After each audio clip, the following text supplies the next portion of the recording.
Hello friends, எப்படி இருக்கீங்க? போன வீடியோக்கு நீங்கள் கொடுத்த ஆதரவுல நான் ஆடி போயிட்டு அரண்டு போயிட்டேன் அப்படின்னே சொல்லலாம். சத்தியமாக நான் எதிர்பார்க்கல. இந்த அளவுக்கு வியூஸ் வந்து போகும், நீங்கள் வந்து பார்ப்பீங்க அப்படின்னு நான் எதிர்பார்க்கவே இல்லை. இது வந்து மற்ற வீடியோக்கள் மாதிரி இல்லாமல் இந்த வீடியோ எனக்கு மிகப்பெரிய ஒரு சப்போர்ட்டை கொடுத்துருக்குன்னு சொல்ல, ஒரு ஊக்கத்தை கொடுத்துருக்குன்னு சொல்ல. இதே மாதிரி தொடர்ந்து நான் போடக்கூடிய வீடியோக்களுக்கு எல்லாமே இந்த ஒரு சப்போர்ட்டை மட்டும் நீங்கள் கொடுத்தீங்கன்னா போதும். நம்ம சேனலில் எல்லா தரப்பட்ட கதைகளையுமே நான் கொண்டு வந்து கொடுப்பேன். ஸோ பழைய ஆடியன்ஸ், பழைய நபர்கள் வந்து இந்த இரும்புக்கை மாயவி கதைகள் விரும்புகிறாங்க அப்படிங்கிறதுக்காக நான் போடுறேன். பட் அதுக்காக நான் அது மட்டுமே நான் போட போகிறது கிடையாது. எல்லா கதைகளும் நான் எப்பவும் போல் மிக்ஸ் பண்ணி தான் போட போகிறேன். ஸோ எல்லா ஆடியன்ஸுமே நம்ம சேனலில் பார்க்கணும் அப்படிங்கிறத நம்மளுடைய நோக்கம். ஸோ அதனால் எனக்கு போன வீடியோ கொடுத்த அதே மாதிரியான ஒரு ஆதரவு, ஒரு ஊக்கமும் மட்டும் நீங்கள் கொடுத்தீங்கன்னா போதும். இன்னும் நம்ம சேனலை வந்து வேறு லெவலுக்கு எங்கேயோ கொண்டு போயிடலாம். உங்களுடைய சப்போர்ட்டுக்கு ரொம்ப நன்றி நண்பர்களே. போன வீடியோ கண்டிப்பாக நான் ரொம்பவே சந்தோஷப்பட்டுட்டேன்னு சொல்ல ரொம்ப ஆச்சரியப்பட்டுட்டேன். அதே தானே மற்ற வீடியோக்கள் நான் எதிர்பார்க்குறேன். ஸோ உங்களுடைய அன்புக்கும் ஆதரவுக்கும் ரொம்ப நன்றி நண்பர்களே. திரும்ப ஒரு தரமான டெக்ஸ்டில் கதையை நான் உங்களை சந்திக்கிறேன். ஸோ இந்த கதையை பொறுத்த வரைக்கும் நம்ம நிலவொளியில் நரபலி அந்த கதையை பார்த்துருவோம் பார்த்தீங்களா? ஸோ அந்த கதையுடைய கண்டினியூஷன் மாதிரி இந்த கதை வரும். அதாவது அந்த கதைக்கு இந்த சம்பந்தமெல்லாம் கிடையாது. அந்த ஒரு கதை முடிஞ்சுது, அதாவது அந்த நரபலி சம்பவம் முடிச்சுட்டு அடுத்து அவங்க மேற்கொள்ற சாகசம் இதுதான். ஸோ கனடாவில் அந்த வேதாளங்கள்லாம் அழிச்சிட்டு இவங்க ஒரு மாசம் கழிச்சு இவங்களுக்கு இன்னொரு வேலை வந்து கொடுக்கப்படுது. அந்த வேலையை வந்து ஏற்று செய்யறாங்க. அந்த வேலை தான் இப்ப நம்ம பார்க்க போற சாகசம். ஸோ தமிழ்ல வந்து டெக்ஸ்டர் கதைகள்ல ஒரு கதையுடைய அடுத்த ஒரு அந்த சாகசம் முடிஞ்சு அடுத்த சாகசம் ஆரம்பிக்க போகுது அப்படிங்கிறத இந்த கதையில வந்து சொல்லியிருப்பாங்க.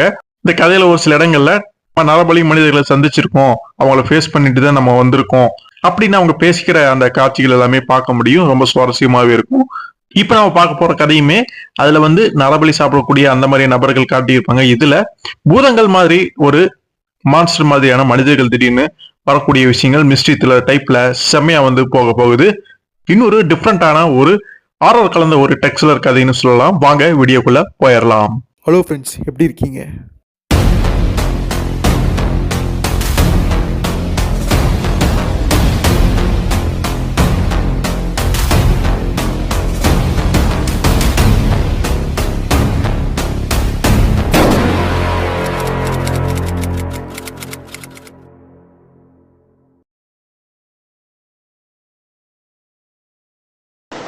ஸோ ஒரு பேய் மலை அங்கே பயங்கரமாக பேஞ்சிட்டு இருக்கு அப்படின்னு சொல்லலாம்.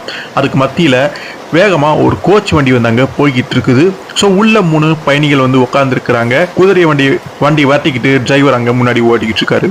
ஸோ உள்ள வந்து பாஸ்டன் அப்படிங்கிற நகரத்துல இருந்து இந்த ஊருக்கு ஒருத்தர் பயணமாகிட்டு இருக்காரு. எந்த ஊர் அப்படின்னு பார்க்கும்போது டுபாக். அந்த டுபாக்னு சொல்ல போற நகரத்துக்கு அந்த சின்ன ஊருக்கு வந்து அந்த ஒரு நபர் வந்து போய்கிட்டு இருக்காரு. இன்னும் 2 பேர் வந்து சுற்று வட்டார பகுதிகளிலேயே இருக்கக்கூடியவங்க போல இருக்கு. அவங்க வேற ஏதோ ஊருக்கு வந்து போய்கிட்டு இருக்காங்க.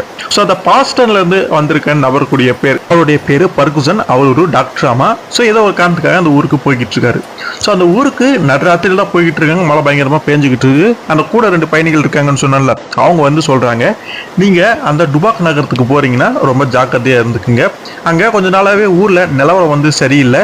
மோசமான அமானுஷ்யமான சம்பவம் எல்லாமே அங்க நடந்துகிட்டு இருக்குது. அதனால என்ன காரணத்துக்காக அந்த ஊருக்கு போறீங்களோ அந்த வேலையை சீக்கிரம் முடிச்சுட்டு திரும்பிடுங்க, அதுதான் உங்களுக்கு நல்லது அப்படிங்கிற மாதிரி அறிவுரை எல்லாமே சொல்றாங்க. அவள் அதை கேட்டுக்கிட்டு சரி நான் பார்த்துக்கிறேன், நான் அவ்வளோ சீக்கிரத்தில் பயப்படுற ஆள் கிடையாது, சரி நீங்க சொல்ற எச்சரிக்கையை நான் ஏத்துக்கிறேன் அப்படிங்கிற மாதிரி அவருமே சொல்லிட்டு அந்த நகரத்துக்குமே வந்து எடுத்துடுறாங்க. மனுஷன் போறதுக்குள்ளேயே இப்படிப்பட்ட கதைகள் எல்லாமே இங்க சொல்ல ஆரம்பிக்கிறாங்க. அப்படி அந்த ஊர்ல என்ன நடக்குது அப்படிங்கிறது நமக்கு அங்கே தெரியல. ஸோ அதே மாதிரி அந்த டுபாக் அந்த நகரத்துக்கு வந்துடுறாங்க. ரொம்ப பெரிய ஊர்லாம் கிடையாது, சின்ன ஒரு நகரம் தான். அங்கே தங்கறக்கே ஒரே ஒரு விடுதி மட்டும்தான் இருக்கும். மனுஷன் 7-8 நாள் ட்ரெயின்ல இந்த கோச் வண்டி, குதிரை வண்டி எல்லாம் பயணம் பண்ணி ரொம்பவே வந்து களைப்பா மனுஷன் உலுக்கி எடுத்திருக்க வண்டி. ஸோ அதனால போய் ரெஸ்ட் எடுக்கணும் அப்படிங்கிற ரொம்ப முனைப்பா இருக்காரு. ஸோ அந்த கோச் வண்டி அந்த டிரைவர் வந்து அவர் அங்கேயே இறக்கி விட்டுட்டு அவங்க வண்டி எடுத்துட்டு கிளம்பிட்டு போயிடுறாங்க. ஸோ அங்கே அந்த ஒரே ஒரு ஹோட்டல் தான் இருக்குன்னு சொன்னோம் பார்த்தீங்களா, அங்கே போய் முன்னாடி நிற்கிறாரு. ஸோ உள்ள நடுராத்திரி அப்படிங்கிறதுனால அவங்க வந்து தூங்கிட்டு இருக்கிறாங்க. போய் கதவை ஃபர்ஸ்ட் தட்டுறாரு. தட்டுனது மட்டும் இல்லாமல் இங்கே பாருங்க, தயவு செஞ்சு கதவை தரங்க, நான் கஸ்டமர் வந்திருக்கேன் அப்படிங்கிற மாதிரிலாம் சொல்றாரு.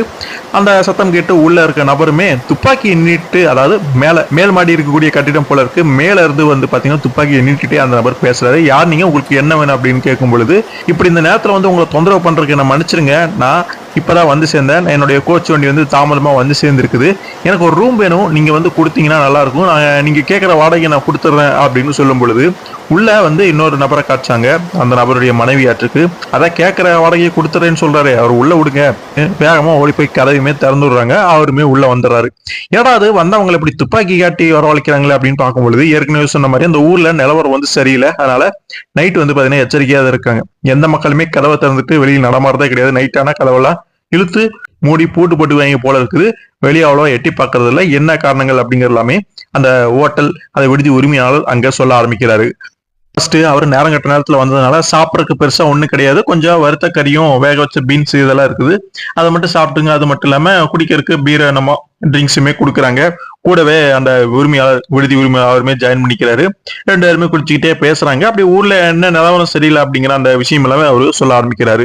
அதுக்கு முன்னாடி இந்த டாக்டர் பர்குசன் தான் எதுக்காக வந்தேன் அப்படிங்கிற அந்த விஷயத்த வந்து சொல்றாரு. இங்க 2 வருஷத்துக்கு முன்னாடி ஒரு நபர் வந்து குடியேறி இருக்கலாமா, அவரு ஒரு டாக்டர் தானமா, இவருடைய நண்பராமா. அவருடைய பேர் வந்து டாக்டர் ஸ்டீவன்சன். அப்படிங்க வந்து குடியேறினா தன்னுடைய நண்பரை பார்த்து ரொம்ப நல்லாச்சு அப்படிங்கறதுக்காக பார்க்க வந்திருக்காரு என்னன்னு தெரியல. அவரை பார்க்கறதுக்காக தான் மெயினா வந்திருக்காரு. சோ டாக்டர் ஸ்டீவன்சன் அப்படின்னு சொல்லும் பொழுது அவங்களுக்கு கொஞ்சம் ஆச்சரியமா இருக்கு, அதிர்ச்சி அடைகிறாங்க.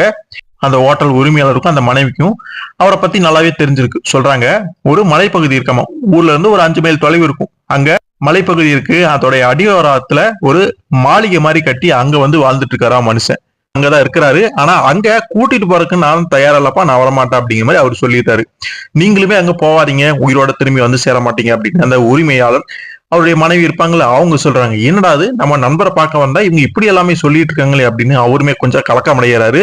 இந்த ஹோட்டல்ல இருக்க உங்க 2 பேரும் மட்டும் கிடையாது, அந்த ஊர்ல இருக்க யாரை கேட்டாலுமே கூட வரமாட்டாங்களாமா. நீங்க தான் தனியா ஒரு வண்டியை பிடிச்சி வாடகைக்கு எடுத்துட்டு போனாதான் உண்டு அப்படிங்கிற மாதிரி சொல்றாரு. சோ தன்னுடைய நண்பர் இங்க வேண்டப்படாதவர் அப்படிங்கிறத புரிஞ்சுக்கிட்ட டாக்டர் பெர்குசன் என்ன காரணம் அப்படின்னு கேட்கிறாரு. அந்த மலையடிவாரத்துல பிமாஸ் மலையடிவாரம் அப்படின்னு சொல்றாங்க. அந்த மலைப்பகுதிகளில் செவிந்தியர்கள், பிமாஸ் அப்படின்னு சொல்லப்படுற செவிந்தியர்கள் வந்து வச்சு வராங்க. அதனால அப்படி ஒரு பேர் வந்து அந்த மலைக்கு வந்திருக்குது. சோ அதுக்கு அடிவாரத்துல வந்து பெரிய மாளிகை வந்து கட்டிக்கிட்டாரு. அப்ப இருந்துதான் சில மோசமான சம்பவங்கள் அந்த ஊர்ல வந்து நடக்க ஆரம்பிச்சிருக்குது.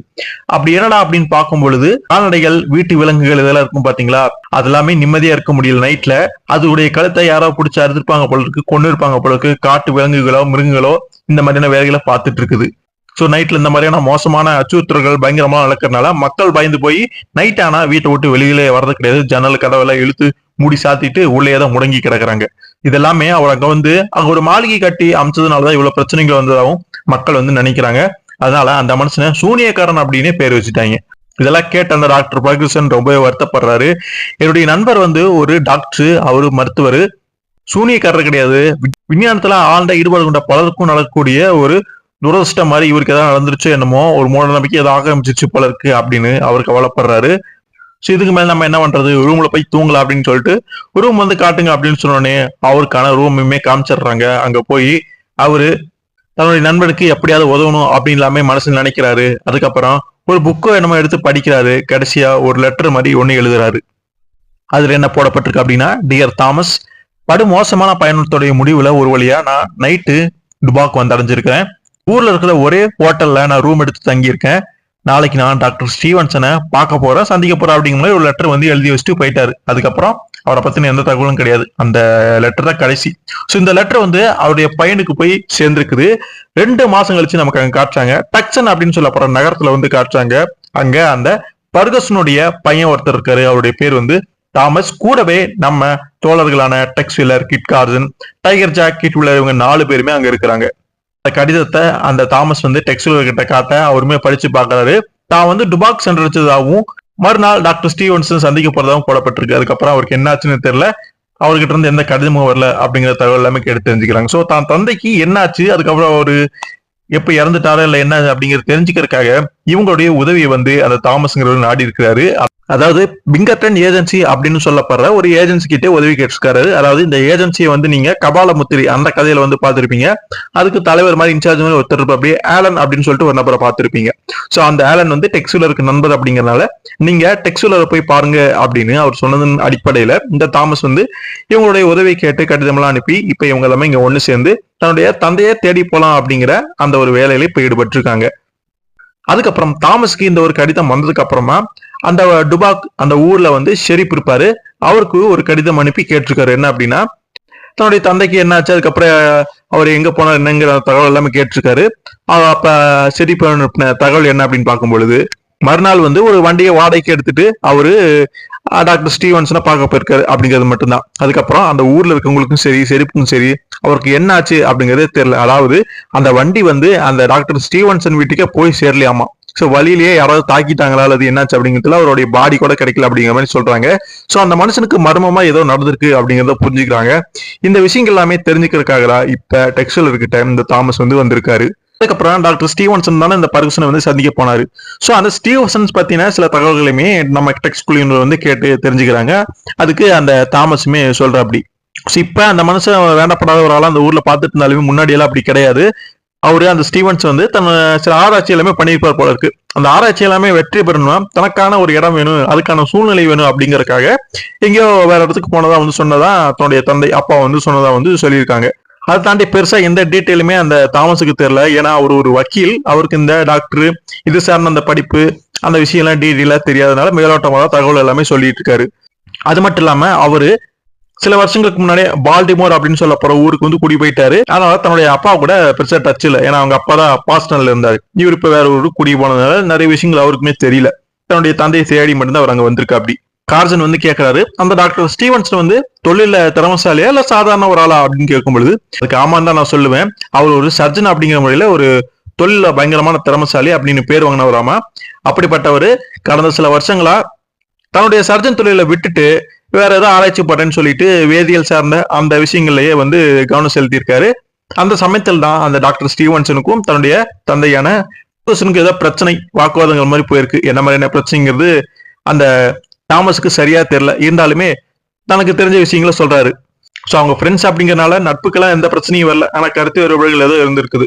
ஸோ டெக்ஸ்டைல் இதெல்லாமே கேட்டுட்டு அவருடைய நண்பர்களுமே இந்த தாமஸ்க்கு ஹெல்ப் பண்ணலாம் அப்படிங்கிற முடிவுக்கு வந்துட்டாங்க. ஸோ நம்ம நாளைக்கு காலையிலேயே அந்த டுபாக் அந்த ஊருக்கு போகலாம் அப்படின்னு சொல்லிட்டு பயணம் ரெடி பண்ணிடலாம் அப்படின்னு எல்லாமே கிளம்ப ரெடியா இருக்கிறாங்க. ஸோ இங்க அன்னைக்கு நைட்டு பிமாஸ் மலை பகுதியில் இருக்கக்கூடிய அந்த செவிந்திரிகளை வந்து காட்டுறாங்க. அவங்கள தான் நம்ம பிமா செவிந்திரிகள் அப்படின்னு சொன்னோம். அன்னைக்கு நைட்டு வந்து காட்டுறாங்க ஒரு கிராமத்துல, செவிந்தி கிராமத்துல வந்து காட்டுறாங்க. அந்த ஊர்ல சில மர்மமான விஷயங்கள், வினோதமான விஷயங்கள் நடந்ததான் நம்ம கேள்விப்பட்டோம். அது அந்த செவிந்திரிகளுக்குமே தெரியும். அவங்களுக்குமே சில மோசமான விளைவுகள் எல்லாமே நடந்திருக்கும் போல இருக்கு. அது சார்ந்து சூசகமா ஒரு சில செவிந்திரிகள் அங்க பேசிக்கிட்டு இருக்காங்க. 2 பேரும் பேசிக்கிட்டு இருக்காங்க. அப்போ வந்து அங்க குதிரைகள் வந்து கணக்குது. எதையோ பார்த்து மிரண்டு இருக்குது, அதிர்ச்சி அஞ்சிருக்கு, பயந்து இருக்குது. எதுக்காக குதிரைகள் இப்படி சத்தம் போடுது அப்படின்னு அங்க பேசிட்டு இருந்த அந்த 2 செவிந்திரிகளுமே பாக்குறாங்க. அவங்களுக்கு ஒன்றும் புரியல. ஓநாய்களோ அல்லது வேற ஏதாவது விலங்குகள் வந்ததுனால பயப்படுது அப்படிங்கிற மாதிரி அவங்க பாக்குறாங்க. எதுக்கு நான் போய் செக் பண்ணிட்டு வரேன் அப்படின்னு சொல்லிட்டு அங்க ஒருத்த மட்டும் போலான்னு சொல்றான். தனியா போவாத ஜாக்கிரதையாரு அப்படிங்கிற மாதிரி இன்னொருத்தர் சொல்ற. அப்படி ஏன் அப்படி சொல்றாரு அப்படின்னு பார்க்கும்பொழுது மாய பிசாசுக்கு திரும்பி வந்துருச்சு என்ன பண்றதுங்க மாதிரி சொல்றாரு. என்னது மாய பிசாசு அப்படிங்கிற மாதிரி வித்தியாசமெல்லாம் பேசிக்கிறாங்க அப்படின்னு நமக்கு தோணுது.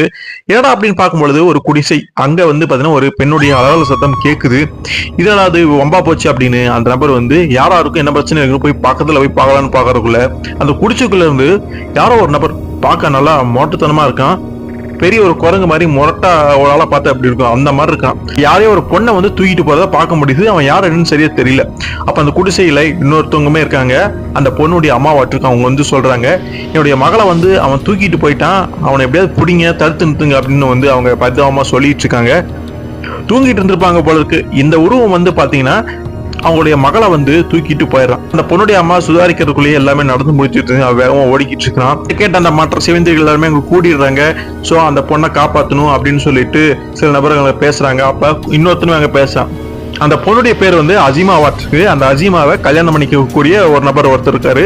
சோ அந்த பொண்ணை கல்யாணம் பண்ணிக்க போறதுனால அதுக்கோசரமாவது அவளை காப்பாத்தி ஆகணும் அப்படின்னு சொல்லிட்டு அவன் வந்து பாத்தீங்கன்னா முன்னாடி வந்து ஒரு லீடிங் மாதிரி முன்னணியில இருக்கா. அப்படி யாராவது என் கூட வரீங்க, வாங்க காப்பாத்த போலாம் அப்படின்னு சொல்லிட்டு சில பேச்சுவார்த்தைகள் எல்லாமே நடத்திட்டு கடைசியில எல்லாம் போலாம் அப்படின்னு சொல்லிட்டு குழுவா வந்து அங்க போக ஆரம்பிக்கிறாங்க.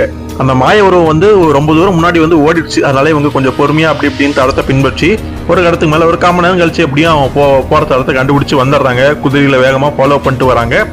அங்க வந்து ஒரு கணவாய் மாதிரி இருக்குது, பாறைகள் நிறைஞ்ச இடம். அந்த இடத்துக்குள்ள அந்த உருவம் மறைஞ்சிக்கிறதுக்கான வாய்ப்பு இருக்கனால சீக்கிரம் அவன் போய் அவனை பிடிக்கணும், தடுத்து நிறுத்தணும் அப்படின்னு போறாங்க. ஆனா அதுக்குள்ள அவன் அந்த பாறைகளுக்குள்ள ஓடி மறைஞ்சிடறான். இவங்களுக்கு வந்து கொஞ்சம் அப்படி இப்படின்னு தேடி பார்க்கறாங்க. அந்த உருவம் எங்க போச்சுன்னே தெரியல. அப்ப ஒரு பயங்கரமான ஒரு சத்தம், ஒரு மான்ஸ்டர் வந்து கத்துனா எப்படி இருக்கும் அந்த மாதிரியான ஒரு பயங்கரமான ஒரு ஓலம், ஒரு சத்தம் வந்து கேக்குது. இந்த சத்தத்தை கேட்டே அந்த செவிந்திரிகள் கொஞ்சம் அவங்களுக்கே பயம் வர ஆரம்பிச்சிருச்சு. பயந்து பயந்துதான் முன்னேறி வந்து போறாங்க. அப்படி ஒரு பயம் அப்படி ஒரு சத்தத்தை அவங்க அதுக்கு முன்னாடி கேட்டதே இல்லை. அதனால பயந்து தான் முன்னேறி போய்கிட்டு இருக்கும் பொழுது அந்த பெண்ணுடைய அலறல் சத்தம் வந்து அங்க கேக்குது. இதை கேட்டோடனே அந்த சத்தம் அந்த திசையை நோக்கி அந்த கல்யாணம் பண்ணிக்க போறவன் இருப்பானே அவன் வந்து வேகமா போறான். ஸோ அவனை தனியா வரக்கூடாது, நாமளும் துணைக்கு போவோம் அப்படின்னு சொல்லிட்டு மற்ற செவிந்திரிகளுமே போறாங்க. ஆனா இவங்க போறதுக்குள்ள எல்லாமே நடந்து முடிஞ்சிருச்சு. அந்த பொண்ணு வந்து கொடூரமான முறையில தாக்கப்பட்டாங்க, இறந்து கிடக்குறா. உடல்கள்ல கை கால்கள் எல்லாமே காயங்கள் இருக்கிறத பார்க்க முடியுது. ஸோ இதை தன்னுடைய வருங்கால மனைவி இறந்தது அவனால சுத்தமா தாங்கிக்கவே முடியல. ஒரு கோபம் வந்து பழிவாங்கணும் அப்படின்னு அவனை ஃபாலோ பண்ணிட்டு போறேன்னு அவன் மட்டும் தனியா போறான். ஸோ வெறி பிடிச்சவனாட்ட போறானே, அவனை இப்படி விடுறது நல்லது கிடையாது, வாங்க நாமளும் போலாம் அப்படின்னு சொல்லிட்டு மற்ற செவிந்திர்களுமே கூட போறாங்க. அந்த உருவத்தை அப்பதான் நமக்கு தெளிவா காட்டுறாங்க. ஒரு பெரிய குரங்கு, பட் ஒரு அசுரன் மாதிரி இருந்தா இருக்கும். அந்த மாதிரி வந்து அந்த நபரை காட்டும் பொழுது அவன் எங்கேயோ மேல இருப்பான் போல இருக்கு. அப்படியே பயங்கரமா ஓலம்புறான், கத்தறான். ஸோ இவன் கீழே இருப்பான் இருக்கு, அங்க இருந்து பாக்குறான். உடனே துப்பாக்கி நீட்டி குறி வச்சு சுடுறான். பட் அதுக்குள்ள அந்த உருவம் பாஞ்சு வேகமா ஓடுது. ஸோ மனுஷங்க கூட ரொம்ப ஃபாஸ்டா வந்து ஓடுது. ஒரு சிறுத்தை கூட இவ்வளவு வேகமா ஓடி அவங்க பார்த்தது கிடையாது. அந்த அளவுக்கு ஒரு அசுர சக்தி அந்த அசுரனுக்குள்ள இருக்கிறத பார்க்க முடியுது. அப்படி ஓடுறவன் ஏதோ ஒரு இடத்துல மறைஞ்சுக்குவான் போல இருக்கு. இவன் ஃபாலோ பண்ணிட்டு அப்படியே மெதுவாக போய்கிட்டு இருக்கான். அவனை அந்த பிசாசை எப்படியா நான் கொன்னே ஆகணும்னு வெறியில வந்து போய்கிட்டு இருக்கான். பட் அந்த உருவம் கொஞ்சம் புத்திசாலித்தனமா இருக்கும் போல இருக்கு, எங்கேயோ மறைஞ்சு நிக்குது. அவன் அந்த செவன்டீன் அங்க வந்தோடனே இது திடீர்னு எதிர்பட்டு இருக்கக்கூடிய பாறையில அப்படியே சாத்திடுது. சாத்தினது மட்டும் இல்லாம அவனுடைய குரல் வழியை அப்படியே புடிச்சு பிச்சு எரிஞ்சிடும் போல இருக்கு. அந்த செவிந்திரனுடைய அலறல், அந்த ஓலம் வந்து மற்ற செவிந்திர்கள் கேட்டோன்னே வேகமா அங்க வந்து பாக்குறாங்க. ஆனா அதுக்குள்ள எல்லாமே கிளம்ப கடந்து போயிருது. அவனுமே அங்க இறந்து போயிடுறான். ஸோ ஒரு ஓனாய் கடிச்சு கொதறின மாதிரி அவனுடைய தொண்டை எல்லாமே கிழிஞ்சு மோசமான நிலையெல்லாம் உயிரிழந்து கிடக்குறான். ஸோ இது ஏதாவது கெட்ட சக்தி, தீய சக்தி ஆட்டிருக்கு, இது கூட எல்லாம் எதிர்த்து நம்மளால சண்டை போட முடியாது, நம்ம இங்க போறதா நமக்கு நல்லது அப்படின்னு அவங்களுக்கு எல்லாம் கொஞ்சம் பயம் வந்துருது. நம்மள தப்பிச்சா போகுது அப்படிங்கிற மாதிரி பாடியை தூக்கிட்டு போயிடலாம் அப்படிங்கிற முடிவுக்கு வந்துடுறாங்க. அங்க மேல பாருங்க அப்படின்னு ஒரு சிவந்தி வந்து கை காட்டுறான். அதே மாதிரி பாக்குறாங்க. அவன் இருக்கிறது மலையோடைய அந்த பக்கம். அங்க இருந்து இடைவெளி ரொம்ப அதிகமா இருக்கக்கூடிய அந்த பள்ளத்தை வந்து அவ்வளவு வேகமா பயங்கரமா வந்து சான்றான். சர்வசாதாரண மனிதர்களாலே குதிரைகள் அவ்வளவு ஈஸியா தாண்டவே முடியாது. அவனுக்குள்ள அப்படி ஒரு அசுர சக்தி வந்து இருக்கிறத நம்மளால பார்க்க முடியுது. அவ்வளவு வேகமா தாண்ட முடியுது. தாண்டி அங்கிருந்து வேகமா ஓடி போயிடுறான். அதை பார்த்த செவிந்தைகள் ஆச்சரியப்படுறாங்க. இப்படி ஒரு அமானுஷி சக்தி படைச்சவனா இருக்கானே, யாரா இருப்பான், எங்க இருந்து வந்திருப்பான் அப்படின்னு புரியாத குழப்பத்துல இருக்கிறாங்க. இதுக்கு மேல நம்மளால இங்க எதுவும் பண்ண முடியாது, இவங்களை தூக்கிட்டு நம்ம கிராமத்துக்கு போலாம்னு சொல்லிட்டு அவங்க அங்க இருந்து போயிடுறாங்க.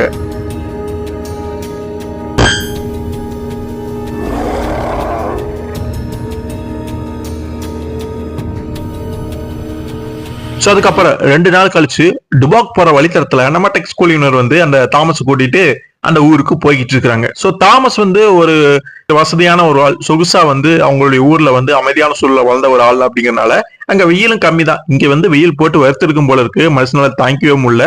அதை வந்து அந்த தாமஸை பார்க்கும்போதே தெளிவா தெரியுது. மற்றவங்க எல்லாமே சொல்லிட்டு இருக்காங்க, கூடி சீக்கிரமே இந்த இடத்துக்கு சூழலுக்கு நீ பழகிக்கிறது நல்லது அப்படிங்கிற மாதிரி டெக்ஸ் எல்லாமே சொல்லிட்டு இருக்காரு.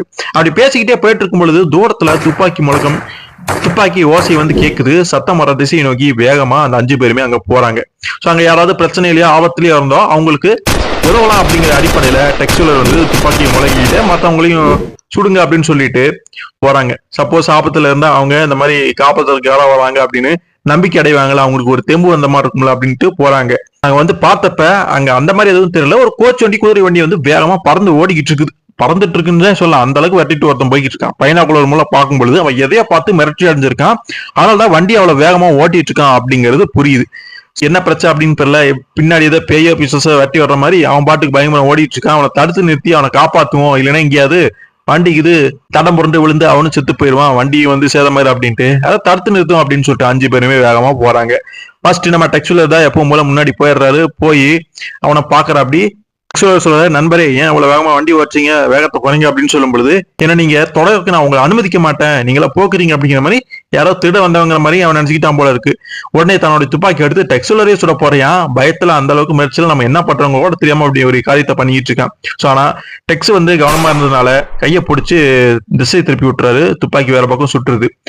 உடனே அவர் அந்த குதிரை வண்டிக்குள்ள ஏறிக்கிட்டு, பதறாத, உனக்கு இப்போதைக்கு இதுதான் தேவை அப்படின்னு சொல்லிட்டு ஓங்கி குத்து விடுறாரு. அதுல கொஞ்சம் மயக்கம் போட்டுற ஆளு. சோ இப்ப நம்ம வந்து வண்டியை எப்படியாவது நிறுத்தணும் அப்படின்னு குதிரைகளை வந்து கட்டுப்பாட்டுக்குள்ள கொண்டு வர ட்ரை பண்றாரு. கரெக்டா டைகருமே வர ஒரு லாவகமா குதிரைகள் எல்லாமே பிடிச்சு அங்க அமைதி அடைய செய்யறாரு. சோ வண்டியுமே நின்றுச்சு. அங்க கிட்டத்தட்ட அந்த பிரச்சனை வந்து ஒரு முடிவுக்கு வந்துருது. சோ இங்க நடந்த சம்பவத்தை எல்லாமே தூரத்துல வந்து பைனாக்குலர் மூலமா யாரோ 2 பேர் பாத்துக்கிட்டு இருக்காங்க. யார் அப்படிங்கிறது தெரியல. அதுல ஒருத்தன் சொல்றான் பாத்துக்கிட்டே, துப்பாக்கி முழக்கம் கேட்டு நம்ம ஓடி வந்து பதுங்கினது நல்லதா போச்சு. இப்படி குறுக்க பூந்து வேகமா வண்டி நிறுத்தினது வேற யாரும் கிடையாது, டெக்ஸ்வெல்லரும் அவர் கூட இருக்கக்கூடிய 3 சகாக்களும் தான். நான் முன்பின் பாத்துறாத ஒரு புது நபரும் இருக்கா அப்படிங்கிற மாதிரி சொல்றான். சோ அந்த 2 பேர் யாரு அப்படின்னு தெரியல. அதுல ஒருத்தனுக்கு டெக்ஸ்வெல்லரும் கார்சன் இவங்களை பத்தி நல்லா தெரிஞ்சுக்க அப்படிங்கிறது புரியுது.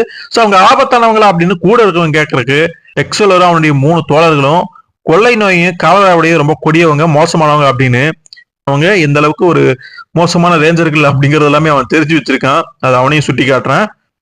சோ நம்மளுடைய முயற்சி வந்து பலிக்கல, வேற ஒரு சந்தர்ப்பத்துல பாத்துக்கலாம் அப்படின்னு சொல்லிட்டு இப்போதைக்கு இங்க இருந்து கிளம்பினா போகுதுன்னு அவங்க 2 பேரும் போயிடுறாங்க. சோ அவன் கோச் வண்டி அவ்வளவு வேகமா வெட்டிட்டு போனதுக்கும் இந்த 2 நபர்களுக்கு ஏதோ சம்பந்தம் இருக்குது, என்ன விஷயங்கள் அப்படிங்கிற நமக்கு அங்க தெரியல.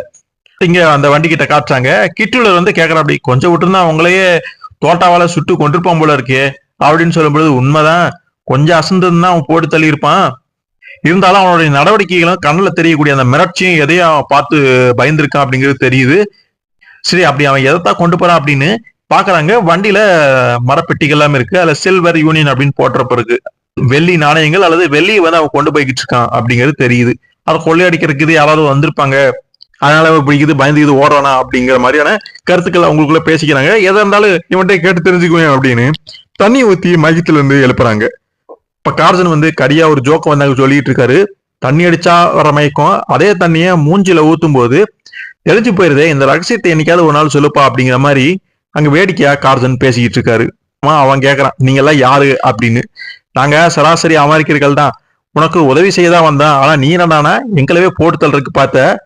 துப்பாக்கி நோக்கி நாங்க போயிட்டு இருந்த சமயத்துல துப்பாக்கி சத்தங்கள் கேட்டுச்சு. சரி, என்னதான் நடக்குது அப்படின்னு தெரிஞ்சுக்கதான் இங்க வந்தோம்.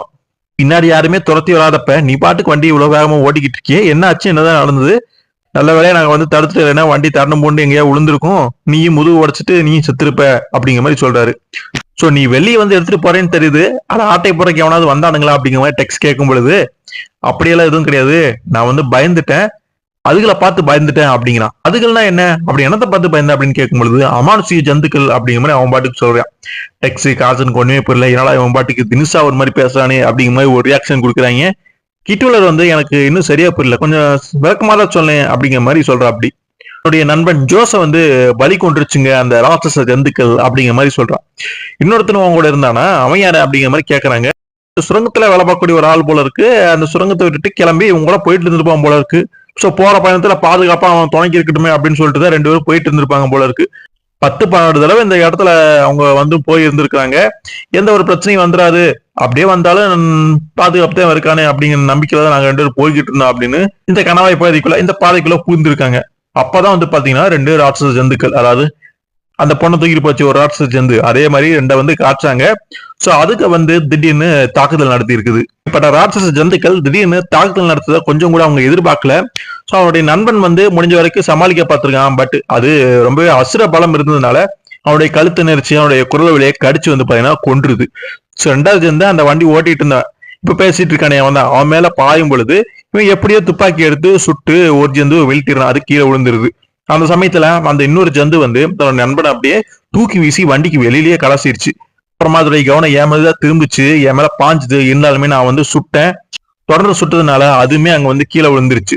சோ எப்படியோ அதிர்ஷ்டவசமா அந்த நபர் வந்து 2 ஜந்துக்களையுமே சுட்டு வீழ்த்திடுற. அப்படி வீழ்த்தி அதுங்க இறந்து போனாலுமே வந்து ஆபத்து அப்படிங்கறனால வண்டியை வேகமா வெட்டிட்டு அவன் பாட்டுக்கு பேய் வேகத்துல போயிட்டு இருந்திருக்கான். சோ இதுதான் உண்மையிலுமே நடந்திருக்கு அப்படிங்கிற அந்த கதையை வந்து சொல்லி முடிக்கிறான்.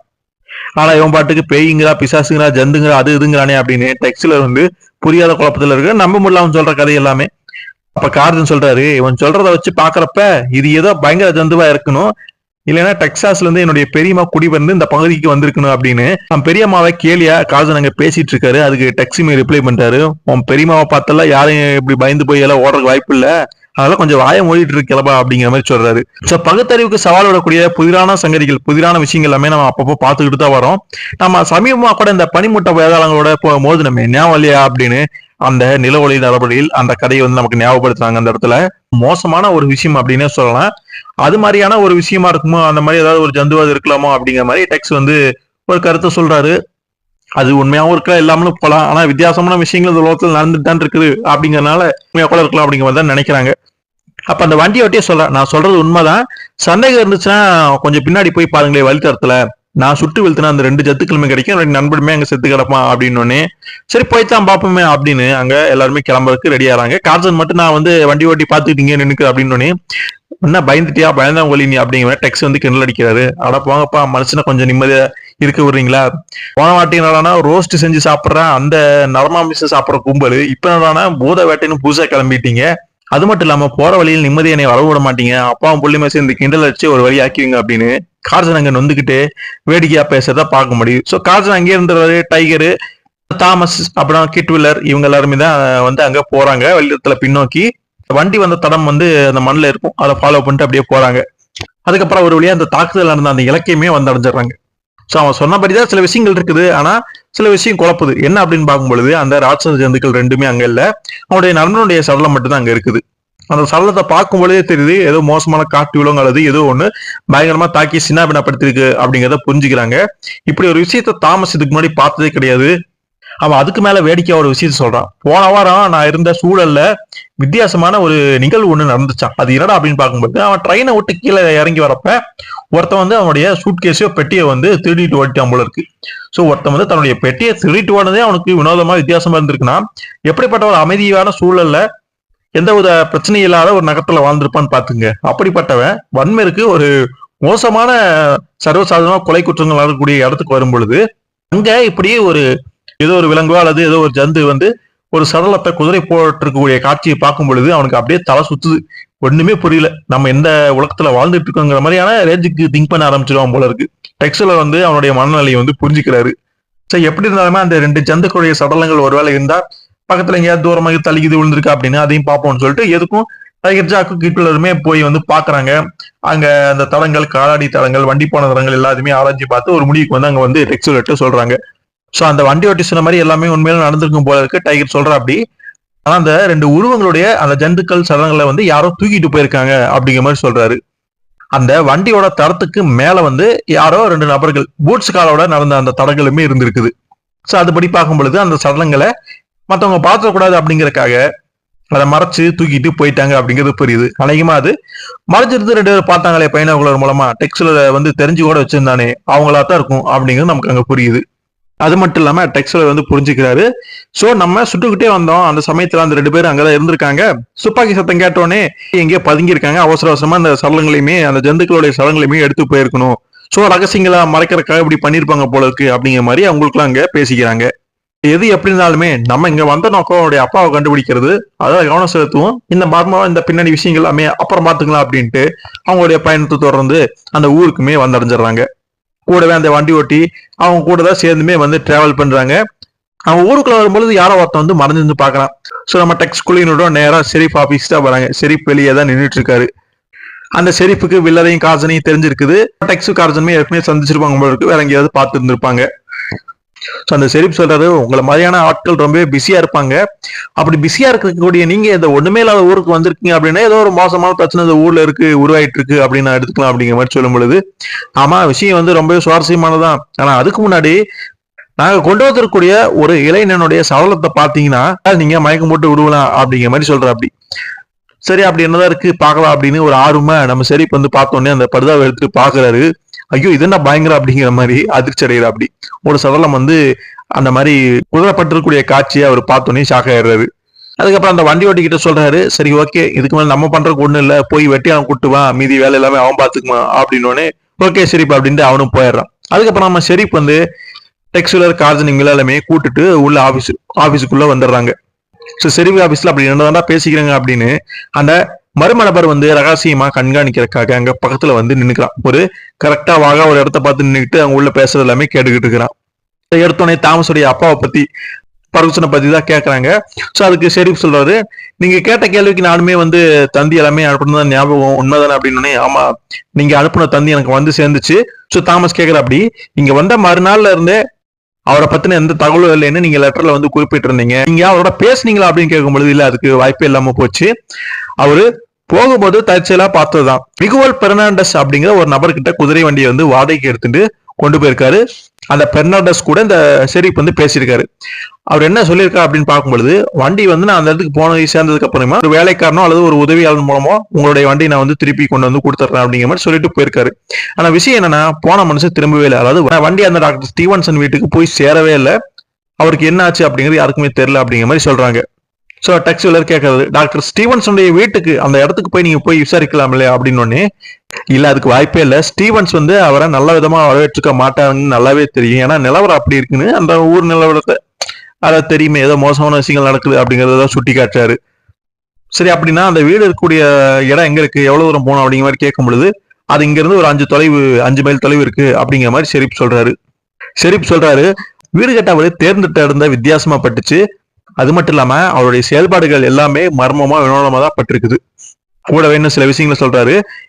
ஏதோ ஆராய்ச்சி செய்யற அப்படின்னு சொல்லிட்டு விஷ பாம்புகளையும் வேறு சில அபூர்வமான பிராணிகள் உயிரோட பிடிச்சிட்டு வந்து கொடிய விஷயத்தன்மை கொண்ட செடிகளையும் காளான்களையுமே சேகரிச்சுட்டு இமா செவிந்தியர்கள் 2 பேர்த்தும் வந்து வேலைக்குமே சேர்த்துக்கிட்டாராமா. ஹெல்ப்புக்கு வச்சிருப்பாரு போல இருக்கு. ஸோ இதெல்லாம் வச்சுக்கிட்டு ஏதோ ஒரு ஆராய்ச்சி மாதிரி ஏதோ வந்து பண்ண ட்ரை பண்ணியிருக்காரு போல இருக்கு. இதனால அந்த மக்களுக்கு எல்லாமே இந்த ஆள் ஏதோ வித்தியாசமான ஆள் இருக்கு அப்படின்னு கொஞ்சம் ஒரு மாதிரி பயப்பட ஆரம்பிச்சிட்டாங்க. அதுக்கப்புறம் அந்த மோசமான சம்பவம் எல்லாமே நடக்க ஆரம்பிச்சோடனே அந்த ஆள் வந்ததுக்கு அப்புறம் தான் அப்படியே நடந்தது, அந்த மனுஷன் ஒரு சூனியகர் அப்படிங்கிற மாதிரி பேருமே வச்சுட்டாங்க. புரியாத சம்பவங்கள் எல்லாமே தொடக்கம் பெற்றது ஆரம்பிச்ச புள்ளி அப்படின்னு பார்க்கும்பொழுது டாக்டர் ஸ்டீவன்சனுடைய வீடு தான் அப்படிங்கிற மாதிரி சொல்ற. அப்படி மேலும் தெளிவா சில விஷயங்களை வந்து ஷெரீப் சொல்றாரு. கடந்த 2 வருஷங்களாவே வீட்டு விலங்குகள் திடீர்னு காணாம போயிருக்குது. இயல்பாவே ஆக்ரோஷமா காணப்படக்கூடிய காட்டு நாய்கள் இப்போ ஒருவித வெறியோட அலைஞ்சிட்டு இருக்கும் போல இருக்கு. கண்கள்ல வெறி தெரிய அமைதி இழந்து தெரியக்கூடிய காட்டு நாய்கள் இரவுல மரண ஓலம் மாதிரி ஓயாம கத்திக்கிட்டே இருக்கும் போல இருக்குது. அதை கேட்டு மக்கள் நடுங்காலங்களே இல்லைன்னு சொல்லலாம். அதனால இந்த ஊர் மக்கள் வந்து நைட்ல வீட்டை விட்டு வெளியே வர்றது கிடையாது. எல்லா கதைகளுமே சாத்திட்டு உள்ள வந்து அடைபட்டு கிடக்குறாங்க. இதெல்லாம் விட ஒரு மோசமான செய்தி என்னன்னா, காட்டு பகுதியில சில பீமா செவிந்தியர்கள் இருக்காங்க. அவங்களுடைய சடலங்கள் மோசமான நிலையில கடிச்சு குதர்ன மாதிரியோ அல்லது கழுத்து அறுபட்டு இந்த மாதிரி எல்லாமே கிடந்திருக்குது. இப்ப நம்ம ஒரு நபரை பார்த்தோமே அந்த மாதிரி வச்சுக்கோங்களேன். ஸோ இந்த விஷயங்கள் எல்லாம் தான் டாக்டர் ஸ்டீவன்சனை வந்து மக்கள் வந்து வெறுப்போடையும் சந்தேகத்தோடையுமே பார்க்க ஆரம்பிச்சிட்டாங்க. அந்த ஆள் எப்படா இங்கிருந்து போய் தரணும் அப்படிங்கிற மாதிரி பேசிக்கிற அளவுக்கு நிலைமை வந்து மோசமாயிடுச்சுன்னா பாத்துக்குங்க. அப்ப டெக்ஸ் ஒரு கேள்வி கேட்காரு. ஓநாயோடைய கோரை பற்கணும் கூரிய நகங்களும் கொண்ட மனிதர்களை பற்றி நீங்க கேள்விப்பட்டிருக்கீங்களா அப்படின்னு. இதையே என்கிட்ட கேக்குறீங்க அப்படிங்கிற மாதிரி ஷெரீப் கேட்கிறாரு. அதுக்கு டெக்ஸ் என்ன பதில் சொல்ற அப்படின்னு பார்க்கும் பொழுது, அந்த வண்டி ஓட்டி சொன்ன அந்த கதை எல்லாமே சொல்லும் பொழுது, இந்த மாதிரியான விஷயங்கள் எனக்கு நம்பிக்கை கிடையாது. ஆனா குரங்கு மனுஷன் ஓனாய் மனுஷன் மாதிரி கேள்விப்படுறது ஒண்ணு இது முதல்ல கிடையாது அப்படிங்கிற மாதிரி ஷெரீப் வந்து அங்க பதில் சொல்றாரு. இங்க இருக்கக்கூடிய சிலர் வந்து தொலைவுல இருந்து அதை பார்த்திருக்கிறதா சொல்றாங்க. அது மட்டும் இல்லாம இங்க குடியேறின டாக்டர் ஸ்டீவன்சன் மீதுதான் பழியும் போடுறாங்க. மலையின் மேல வாழக்கூடிய பிம்மா செவிந்தியர்கள் பரப்பக்கூடிய ஒரு வதந்தியா இருக்கும் அப்படிங்கிற நான் நினைக்கிறேன் அப்படிங்கிற மாதிரி ஷெரீப் வந்து தன்னுடைய பதில வந்து சொல்ற. அப்படி ஆனா கடந்த 1 வருஷமாவே இங்க திருட்டு மற்ற குற்றங்கள் எல்லாமே அதிகரிச்சு வருது. குற்றவாளிங்க தடையுமே இல்லாம காணாம போயிடுற ஆச்சரியமா இருக்குது அப்படின்னு சொல்லும் பொழுது, இந்த திருட்டுக்கும் டாக்டர் ஸ்டீவன்சனுக்கு ஏதாவது சம்மந்தம் இருக்குன்னு நீங்க நினைக்கிறேன் அப்படின்னு. அப்படி எல்லாம் கிடையாது அப்படிங்கிற மாதிரி சிரிச்சுக்கிட்டே சொல்றாரு. இந்த ஒரு விஷயத்துல மட்டும் மக்கள் அவர் மேல பழி போடல அப்படிங்கிற மாதிரி ஷெரீப் சிரிச்சுக்கிட்டே அங்க சொல்றாரு. அதுக்கப்புறம் ஷெரீப் கிட்ட நன்றி சொல்லிட்டு நாங்க கிளம்புறோம் அப்படின்னு வந்து போயிடுறாங்க. ஸோ ஷெரீப் வந்து கேட்கறது, நீங்க டாக்டர் ஸ்டீவன்சன் வீட்டுக்கு போவீங்களா அப்படின்னு கேட்கும் பொழுது, நாளைக்கு காலையில போவோம், இப்ப இருட்டாயிருச்சு, நாங்களுமே களைச்சு போயிருக்கனால ரெஸ்ட் எடுத்து தான் போவோம் அப்படின்னு அங்க டெக்ஸ் வந்து பதில் சொல்லுவாரு. ஸோ இங்க நடந்த விஷயங்கள் பேசுனது எல்லாமே அந்த மர்ம நபர் வந்து ஒட்டு கேட்டுட்டு இருந்திருக்காங்க. அதுக்கப்புறம் அவங்க பேசிக்கிட்டே அங்க இருக்கக்கூடிய அந்த விடுதிக்கு அந்த உள்ளூர் ஹோட்டலுக்குமே வந்துடுறாங்க. இருக்கக்கூடிய ஒரே ஒரு ஹோட்டல் தான், அங்கேயுமே வந்துடுறாங்க. அங்க போய் தன்னுடைய தந்தையை பத்தி ஏதாவது தெரியுமா அப்படிங்கிற மாதிரி தாமஸ் வந்து கேள்விகளை கேட்கும் பொழுது, அந்த ஹோட்டல் உரிமையாளர் அவருமே தனக்கு தெரியுங்கிற மாதிரி சொல்றாரு. கூடுதலா சில விவரங்கள் என்னுடைய மனைவி கிட்ட தெரியும்னு சொல்லிட்டு அவங்களுமே கூப்பிட்டு கேட்கும் பொழுது அவங்க ஒரு மாதிரி வேண்டாம் விருப்பா பதில் சொல்ற மாதிரி இருக்குது. அதாவது அந்த பர்குசன் வந்து டாக்டர் ஸ்டீவன்சன் வீட்டுக்கு போனப்பதான் காணாம போயிட்டாரு. அதே மாதிரி அவர் வீட்டுக்கு யார் போனாலுமே அவங்க நிலைமை இப்படித்தான் இருக்கும். ஸோ அதனால அந்த வீட்டுக்கு போறாத வரைக்கும், அந்த டாக்டர் ஸ்டீவன்சனை நெருங்காத வரைக்கும் நமக்கு நல்லதுங்கிற மாதிரி ஏதோ சொல்லிட்டு அவங்க பாட்டுக்கு போயிடுறாங்க. சரியா வந்திருக்கும் கூட்டம் முகம் கொடுத்து கூட சகஜமா கூட பேசல. கேட்டதுக்கு பதில் சொல்லிட்டு அவ்வளவுதான் நான் கிளம்புறேன் அப்படிங்கிற மாதிரி அவங்க பாட்டுக்கு போயிடுறாங்க. அதுக்கப்புறம் பெருசா நமக்கு வேற எந்த தகவல் கிடைக்காது அப்படிங்கறனால அன்னைக்கு நீ அங்க தங்கி ரெஸ்ட் எடுத்துட்டு அடுத்த நாளுமே காய்ச்சாங்க. அங்க தாமஸும் டெக்ஸரும் வந்திருக்காங்க. ஸோ இந்த பெர்னாண்டஸ் அப்படிங்கிற ஒரு நபர் சொன்னாங்கல்ல, அவங்ககிட்ட தான் அந்த வண்டியை வாடகை எடுத்துட்டு பர்குசன் வந்து போயிருப்பாரு. அவங்ககிட்ட எதுக்கு கேட்போமே விசாரிப்போமேன்னு போயிருக்காங்க. சில விஷயங்கள் கேட்கறாரு. ஸோ அந்த வண்டி வந்து டாக்டர் ஸ்டீவன்சன் வீட்டை சென்றடையவே இல்லை, போய் சேரவே இல்லை அப்படின்னு சொல்றாங்க. நீங்க இது போய் பார்க்கலையா, ஏதாவது விபத்துக்குள்ளாயிருச்சா அப்படிங்கிற மாதிரி போய் செக் பண்ணி எல்லாம் பார்க்கல அப்படின்னு கேட்கும் பொழுது, நாங்க போகல, எனக்கு அங்க போறதுக்கெல்லாம் அவசியமே இல்லை, அப்படின்னா உங்களுக்கு அந்த ஓனாய் மனுஷன் குரங்கு மனுஷனை பத்தின பயமா அப்படிங்கிற மாதிரி டெக்ஸ்ட் கேட்கும் பொழுது உங்களுக்கு இது விளையாட்டாகவும் கேலியாகவும் இருக்கலாம். ஆனா எனக்கு போறதுக்கு அங்க தைரியம் கிடையாது. வண்டி போனாலும் பரவாயில்ல, நான் வந்து இந்த விஷயத்துக்கு மேலே நான் பேச விரும்பல அப்படிங்கிற மாதிரி சொன்னோன்னே டெக்ஸ்டுமே அங்க இருந்து போயிடுறாரு. ஸோ அவங்களுக்கு போதுமான விவரங்கள் இப்போ வரைக்கும் கிடைக்கல. இப்போ வரைக்கும் அவங்களுக்கு ஒரே வழி நேரா டாக்டர் ஸ்டீவன்சன் வீட்டுக்கு போனாதான் எல்லாமே கிடைக்கும்னு அங்க போறதுக்கு எல்லாமே ரெடி ஆகுறாங்க. 20 நிமிஷங்கள் கழிச்சு வந்து காட்டுறாங்க. அவங்க பயணத்தை தொடர்ந்து டெக்ஸ்டுலர் எல்லாருமே அங்க போய்கிட்டு இருக்காங்க. அந்த வண்டி எங்க விபத்துக்குள்ள இருக்கலாம் அப்படிங்கிற ஒரு கணிப்பு இருக்கும்ல, அந்த இடத்த பத்தி எல்லாம் சொல்லியிருப்பாங்கல்ல, அந்த இடத்துக்கு வந்து அதையுமே பாக்குறாங்க. சோ அது ஒரு மலைப்பகுதி அப்படிங்கறனால இவங்க போற இடம் பாறைகள் மலையில போற மாதிரி தான் இருக்குது. ஒருவேளை அந்த வண்டி அங்க விபத்துக்குள்ள இருக்கலாம் அப்படின்னு வந்து பாக்குறாங்க. கீழே வந்து பெரிய பள்ளமாட்டு இருக்குது. அந்த பாதையே ஒரு மோசமான பாதை தான். வண்டி இது தடுமாறி விழுந்துன்னா கீழே பள்ளத்துல விழுந்து நொறுங்கிறதுக்கான வாய்ப்புகள் அதிகம் இருக்கனால அப்படி இப்படி ஏதாவது ஆயிருக்கலாம் அப்படின்னு அந்த பழத்தை எல்லாமே எட்டி எல்லாம் பாக்குறாங்க, வண்டி ஏதாவது விழுந்துருக்கு அப்படி இப்படின்னு. ஆனா எந்த வண்டியுமே எதுவுமே இல்லை. சோ விபத்துக்கும் உள்ளாவல எந்த ஒரு மோசமான விஷயமும் அங்க நடக்கல அப்படிங்கிறத புரிஞ்சுக்கிறாங்க. இப்போ உண்மையிலுமே டாக்டர் பர்குசனுக்கு என்னதான் இருக்கும் அப்படிங்கிற மாதிரியான கேள்விகள் மேலுமே அவங்களுக்கு அங்க சந்தேகங்கள் வளர்த்துக்கிட்டே தான் போகுது. அப்படியே பேசிக்கிட்டே போறாங்க. காலத்துல வந்து பேசுறாரு, டாக்டர் ஸ்டீவன்சனுடைய வேலையாட்கள் அடிக்கடி கிராமத்துக்கு வந்து போவாங்களாமே அப்படின்னு. பொருட்களை வாங்கி போறதுக்காக அப்பப்ப வந்து போவாங்க அப்படின்னு அந்த ஹோட்டல் விடுதிக்காரர் வந்து சொல்லியிருக்காரு அந்த உரிமையாளர். டாக்டர் வீட்டை கட்டி முடிச்சு தன்னுடைய ஆய்வு கொடுத்தையுமே முழுமையா நிறைவு செஞ்சதுக்கு அப்புறமா அவங்க அப்பப்ப ஊருக்குள்ள வந்து போறது அப்படிங்கிறது ரொம்பவே குறைஞ்சு போச்சாமா, அதிகம் வர்றதில்ல. சோ வேற நகரங்கள்ல இருந்து ரயில் மூலமா பலதரப்பட்ட சாமான்கள் பொருட்கள் எல்லாமே வந்து இறங்குறப்ப பீனிக்ஸ் அப்படிங்கிற நகரத்துக்கும் இந்த இடத்துக்கிடையே குதிரை வண்டிகள் வந்து அடிக்கடி வந்து போறதாவும் சொல்லியிருக்காங்களாமா அப்படின்னு டெக்ஸ் வந்து தன்னுடைய கருத்தை சொல்லிட்டு இருக்கும்போது, ஒன்ன கவனிச்சிங்களா, மர்மமான முறையில காணாம போனது மோசமான நிகழ்ச்சிகள் நடந்தது எல்லாமே மத்தவங்களுக்கு தான், டாக்டருடைய பணியாட்களுக்கு இல்லை அப்படின்னு சொல்லும் பொழுது அது ஏதோ ஒரு மாறுதல் வித்தியாசம் தெரியுது, சந்தேகத்துக்கு இடம் அளிக்குது அப்படிங்கிற மாதிரி சொல்றாரு. கார்டன் சொன்ன பாயிண்ட் ரொம்பவே கரெக்டான ஒரு பாயிண்ட் தான், யோசிக்க வேண்டிய விஷயம் தான். அது மட்டும் இல்லாம அந்த டாக்டருடைய பணியாட்கள் எல்லாமே மக்கள் வந்து சந்தேக கண்ணோட்டத்தோட தான் பாக்குறாங்க அப்படிங்கிறது நமக்கு புரியுது. சோ அந்த டாக்டர் கூட ஒரு பணியாள் ஒரு பட்லருமே ஒருத்தர் இருப்பாராமா, அவர் பேரு வந்து ஆல்பிரட்டாமா. டுபாக்கு, அதாவது இந்த ஊருக்குள்ள ஒரு முறை கூட வந்தது கிடையாது, வீட்டுக்குள்ளேயே அந்த ஸ்டீவன்சன் கூடவே இருக்கக்கூடிய நபராம. அவரை பத்தி தெரியுமா அப்படின்னு டெக்ஸ்ட்ல கேட்கும்பொழுது தாமஸ் வந்து சொல்றா, அப்படி அந்த பெரியவர் வந்து டாக்டர் கிட்ட 30 வருஷத்துக்கு மேல வந்து வேலை செஞ்சுட்டு வராரு. அவர்னா எனக்கு ரொம்பவே பிடிக்கும். நான் சின்ன பையனா இருந்தப்ப எங்க அப்பாவோட டாக்டர் ஸ்டீவன்சன் வீட்டுக்கு போகும்போதெல்லாம் அவர் எனக்கு கேக்கும் சாக்லேட்டும் நிறையவே தருவாரு அப்படின்னு அவருடைய கடந்த கால அனுபவங்கள் எல்லாமே இங்க சொல்லிட்டு அப்படியே பேசிக்கிட்டே வரும் பொழுது ஒரு வழியா டாக்டர் ஸ்டீவன்சனுடைய அந்த மாளிகையுமே வந்து அடைஞ்சிடுறாங்க. ஒரு பெரிய மேட்டு பகுதியான இடத்துல இருந்து அப்படியே பாக்குறாங்க. பெரிய ஒரு மலை இருக்கு, அந்த அதுக்கு அடிவாரத்துல தான் ஒரு மாளிகையை வந்து அமைச்சிருக்காரு. கார்டன் சொல்றாரு, இதுக்கு முன்னாடி எங்கேயாவது ஜெயிலுக்கு இது வார்டனாக்கு வேலை பார்த்திருப்பாரு அப்படின்னு பார்க்கும்பொழுது, ஆமா கிட்டத்தட்ட ஒரு சிறை மாதிரிதான் அந்த இடத்தை அந்த மாளிகையை கட்டியிருக்காரு. இதுக்கு மேலே ஒன்னும் பேசுறதுக்குலாம் ஒண்ணு இல்லை, நேரம் அந்த மாளிகைக்கு போலாம் அப்படின்னு வேகமா குதிரையை வந்து விரட்டாங்க. சோ மாளிகையில இருந்து ஒரு நபர் வந்து பைனாக்குலர்லாம் பார்த்துட்டு இருக்கா அப்படி. சோ அவர் தான் அந்த டாக்டர் ஸ்டீவன்சன். ஆளு பார்த்தாலே ஒரு மாதிரியா இருக்காரு, ஏதோ கலையில இருந்து போய் ரொம்ப களைப்பா இருக்கிற மாதிரி தெரியுது. பைனாக்குலர்லாம் பார்த்துட்டு இருக்காரு. சோ அந்த குதிரையில வந்துருக்கக்கூடிய நபர்களை ஒரு நபரை மட்டும் நல்லா கவனிக்கிறாரு.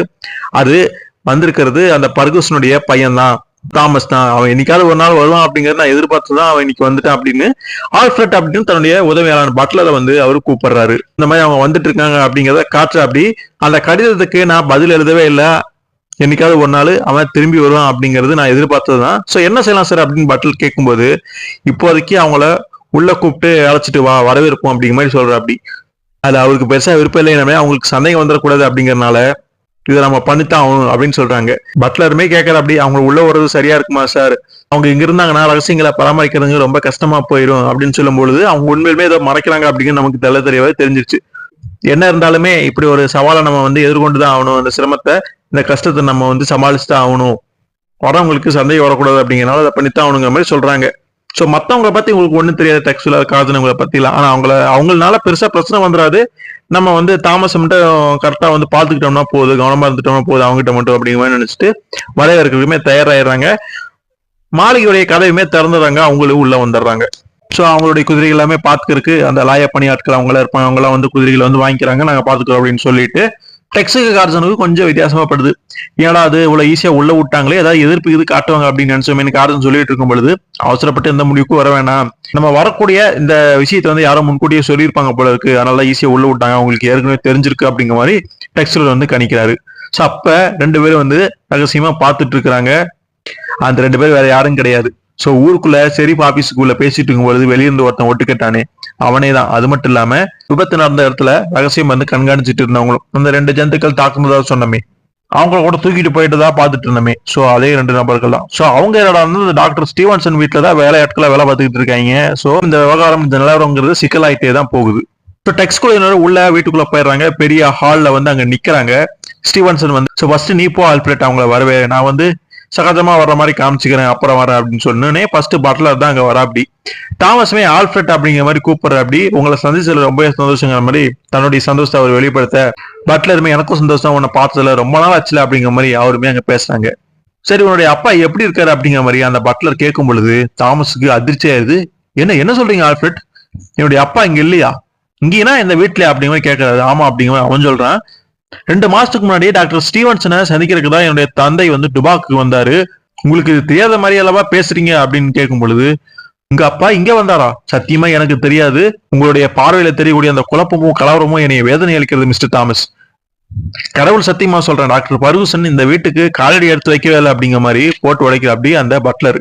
சோ அந்த நபர் உண்மையை சொல்றதா பொய் சொல்றதா அப்படிங்கிறது அவனுக்கு அப்ப தெரியல. சரி நான் டாக்டர் ஸ்டீவன்சனை சந்திக்கலாமா பேசலாமா அப்படின்னு தாமஸ் கேட்கும் பொழுது ஓ கண்டிப்பா நானே அவர்கிட்ட தெரிவிக்கிறேன். ஆனால் ஒரு சின்ன பிரச்சனை, காலில இருந்து படுக்கி விட்டு மனுஷன் எந்திரிக்கலையாமா, உடம்பு ஏதோ சரியில்லை அப்படிங்கிற மாதிரி சொல்ற. அப்படி ஃபார்மாலிட்டிக்கு அந்த விஷயம் எல்லாமே அவங்க அங்க பண்ணிக்கிட்டு இருக்காங்க, சந்தேகம் வந்துடக்கூடாது அப்படிங்கறதுக்காக.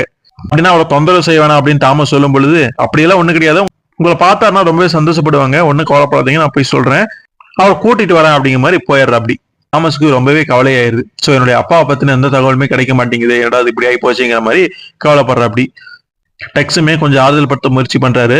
வர்ற வழியில ஏதாவது விபரீதமா நடந்திருக்கலாம், இங்க வந்து சேராததுக்கு காரணம் அதுவா தான் இருக்க முடியுங்க அப்படிங்கிற மாதிரி சொல்ற. அப்படி ஆனா அந்த விஷயம் எப்படி நடந்திருக்கும் அப்படிங்கிற மாதிரி அவன் கேட்கும் பொழுது உன்னை நான் பயப்படுத்த விரும்பல, ஆனா இந்த மாதிரியான மனித நடமாட்டம் அதிகம் இல்லாத இடங்கள்ல வந்து ஆபத்துகள் எப்படி வேணாலும் வரலாம், அந்த விஷயம் எல்லாமே கணிக்கவே முடியாது அப்படிங்கிற மாதிரி ஒரு விளக்கத்தை டெக்ஸ்ட் கொடுக்குறாரு. சமீப காலங்களில் வந்து குற்றங்கள் அதிகமா நடந்துட்டு இருக்கு அப்படிங்கிற மாதிரி செய்தி சொன்னதா நீயும் கேட்டியே. ஸோ தப்பு பண்ணிட்டு போலீஸ் கையில கிடைக்காம ஈஸியா தப்பிக்கிறவங்களும் இந்த காலத்துல ரொம்ப சகஜமாயி போச்சு அப்படிங்கிற மாதிரி சொல்ற. அப்படி ஓகே, அவரை கொள்ளையர்கள் தாக்கி வழிப்பறி செஞ்சுட்டாங்க அப்படின்னாலுமே அவருடைய சடலம், அவர் சென்ற அந்த வண்டி குதிரை எல்லாமே எப்படி மாயமா போயிருக்கும், யார் கண்ணிலுமே இது நாள் வரைக்கும் தென்படாம இருக்கிறதுக்கெல்லாம் வாய்ப்பே இல்லை, ஆச்சரியமா இருக்கு அப்படின்னு சொல்லும்போது நியாயமான கேள்விதான் அப்படிங்கிற மாதிரி காதனுமே சொல்றாரு. நானும் மறுக்கல, ஆனா அந்த கேள்விக்கு பதில் எனக்கும் தான் தெரியல அப்படிங்கிற மாதிரி டெக்ஸ்ட் சொல்றாரு. யோகமா சொல்றதுன்னா உன்னுடைய அப்பாவை தாக்கிய அந்த மோசமானவங்க எல்லாத்தையுமே வாரி சுட்டிட்டு போயிருக்கணும், தடையுமே இல்லாம எல்லாத்தையும் கொண்டு போயிருக்குங்கிற மாதிரி சொல்ல வர்றாரு. என்னதான் இருந்தாலுமே என்ன நடந்தது அப்படிங்கிறது நமக்கு உண்மை அந்த விஷயம் வந்து தெளிவா தெரியாது. அதனால அவர் உயிரோடு இல்லை அப்படிங்கிற மாதிரியான கற்பனையிலேயே நம்ம பேசிக்கிட்டு இருக்கிறோம். அதனால நம்ம பொறுமையா இருந்து எல்லாத்தையும் பாத்துக்கலாம் அப்படிங்கிற மாதிரி டெக்ஸ்ட் சொல்றாரு. ஏன் உன்னுடைய அப்பாவை யாராவது கடத்திட்டு போய் உயிரோட வச்சிருக்கணும் வாய்ப்பு இருக்குது அப்படிங்கிற மாதிரியான ஒரு சில விளக்கங்களையும் கொடுத்து கொஞ்சம் சமாதானம் அடைகிறாங்க அங்க. அதுக்கப்புறம் அந்த டாக்டர் ஸ்டீவன்சனுமே கீழே வந்துடுறாரு, தாமஸை பாக்குறாரு, அவருமே பார்த்து சந்தோஷப்படுறாங்க, நல்லா விசாரிச்சுக்கிறாங்க ஒருத்தருக்கு ஒருத்தர். அதுக்கப்புறம் அவரையும் கூட்டிட்டு வந்து அங்க உட்காடுறாங்க. அவருக்கு உடம்பு சரியில்லை அப்படிங்கிற மாதிரி சொல்ற. அப்படி ஏதோ காய்ச்சலாட்டு இருக்கு, அது மட்டும் இல்லாம வயசானதுனால கொஞ்சம் முடியல அப்படிங்கிற மாதிரி எல்லாம் சொல்றாரு. அதுக்கப்புறம் தாமஸ் வந்து தன்னுடைய நண்பர்கள் டெக்ஸ்வெல்லர், காசன் இவங்க எல்லாத்தையுமே அறிமுகப்படுத்தி வைக்கிறாரு. அதுக்கப்புறமா வா என் பக்கத்துல வந்து உட்காரு அப்படின்னு ஸ்டீவன்சன் சொல்றாரு. அவருமே போய் உட்கார்றாரு.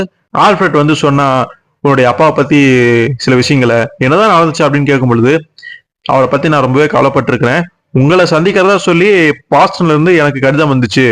அதுக்கப்புறம் 2 மாசங்களுக்கு முன்னாடி டுபாக்கு வந்தடைஞ்ச அவரு மறுநாளே காலையில கிளம்பி இங்க வரப்போறதா லெட்டர் ஒண்ணு எழுதியிருந்தாரு. ஆனா அவர் இங்க வந்து சேரவே இல்லை அப்படின்னு ஸ்டீவன்சன் வந்து சொல்ற. அப்படி டுபாக்ல அவரை பார்த்தவங்க யாராச்சும் இருக்காங்களா அப்படின்னு. ஆமா இருக்காங்க, அந்த ஹோட்டல் உரிமையாளர் வண்டியை வாடகைக்கு கொடுத்து அனுப்பிங்க அந்த நபர் அப்படின்னு சொல்லும் பொழுது ஞாபகம் இருக்குது அப்படிங்கிற மாதிரி கேட்கறாரு தாமஸ்.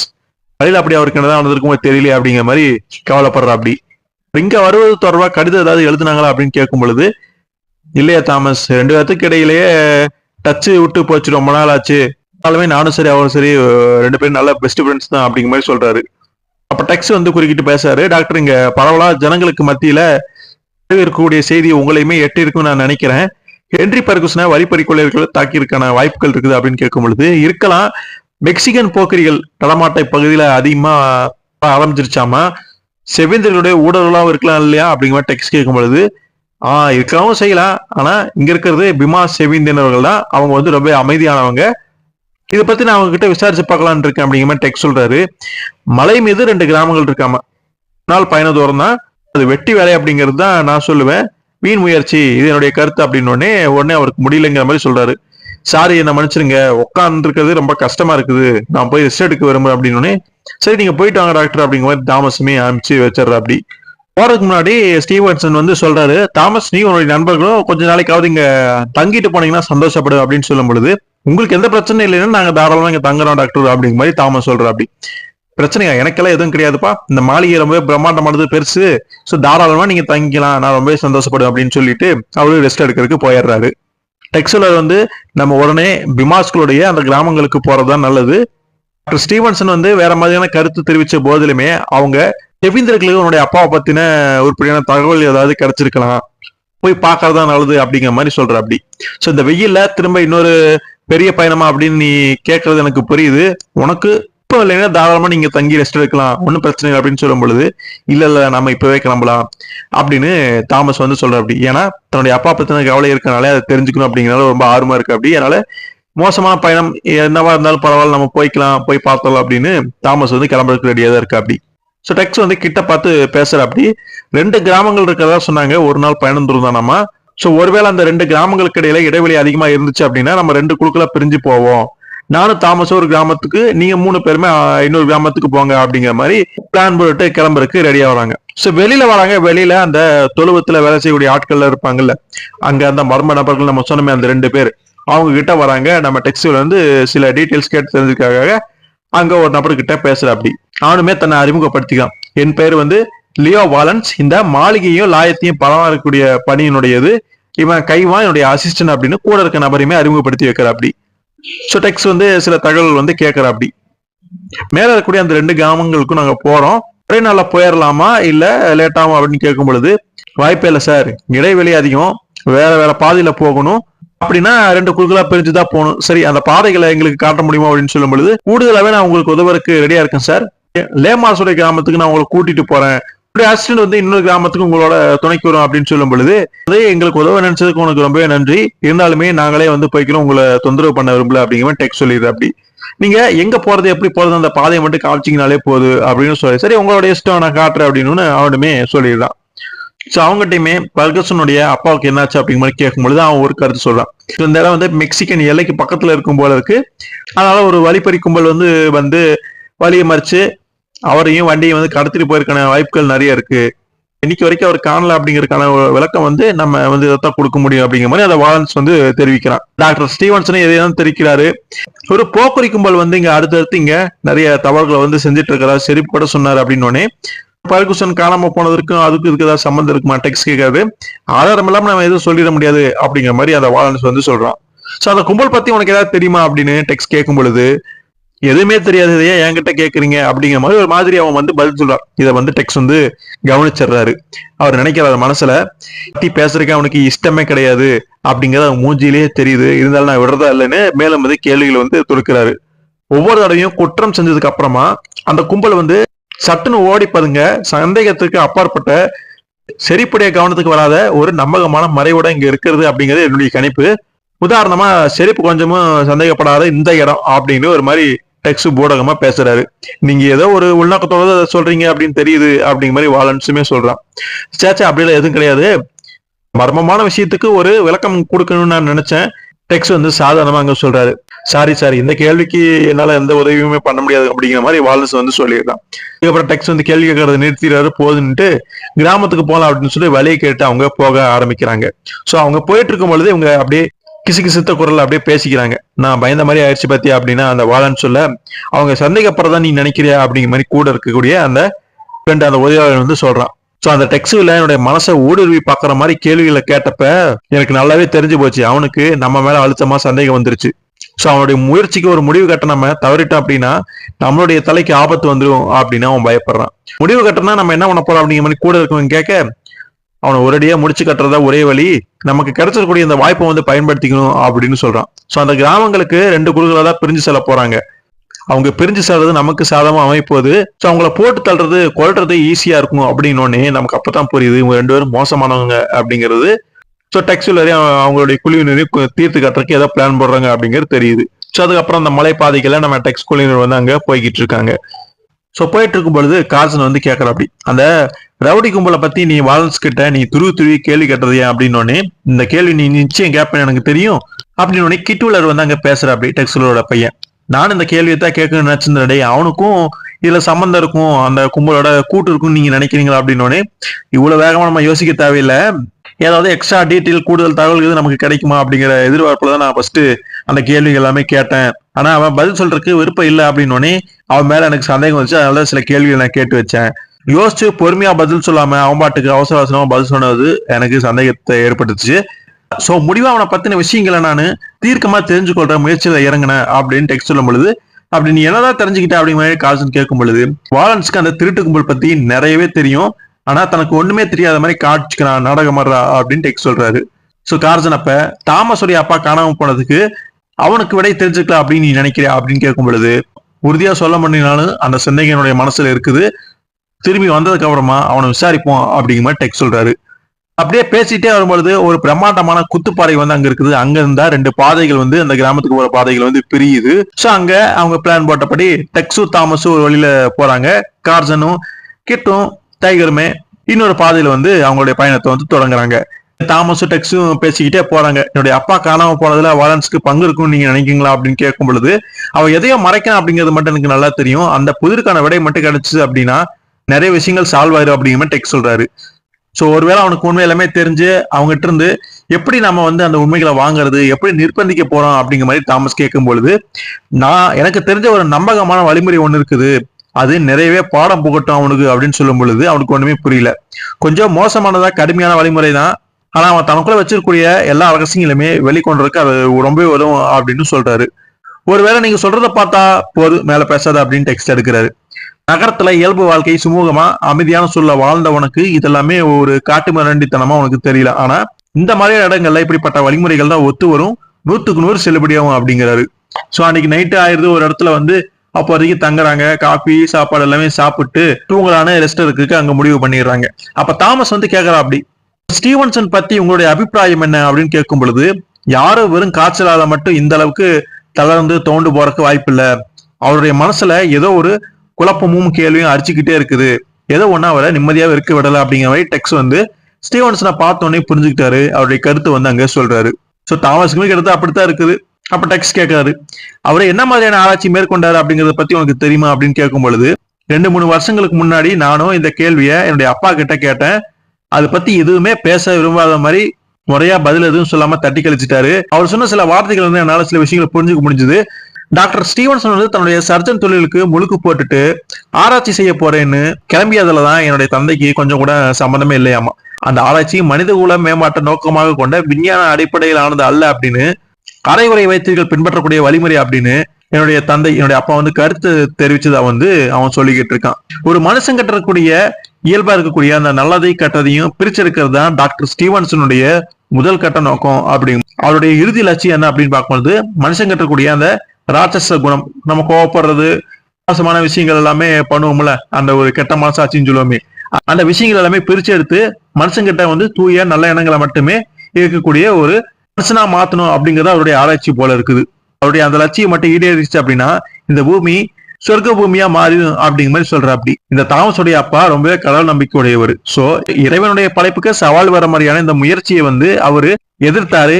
இயற்கைக்கு மீது நம்ம எது செஞ்சாலுமே தப்பாதான் போய் முடியும் அப்படிங்கிற மாதிரி சொல்லியிருக்காரு. இது சம்பந்தமா உங்களுக்குள்ள கருத்து வேறுபாடுகள் வாக்குவாதங்கள் எல்லாமே போயிருக்குது அப்படிங்கிறது புரியுது. நான் டெக்ஸ்டருக்கு ஒண்ணுமே புரியல, ஏதோ சொல்றேன், எனக்கு ஒரே குழப்பமா இருக்குது, அதனால பாத்துக்கலாம் அப்படின்னு இப்போதைக்கு லேட் ஆயிடுச்சு, தூங்கலாம் அப்படின்னு சொல்லிட்டு 2 பேருமே தூங்குறாங்க.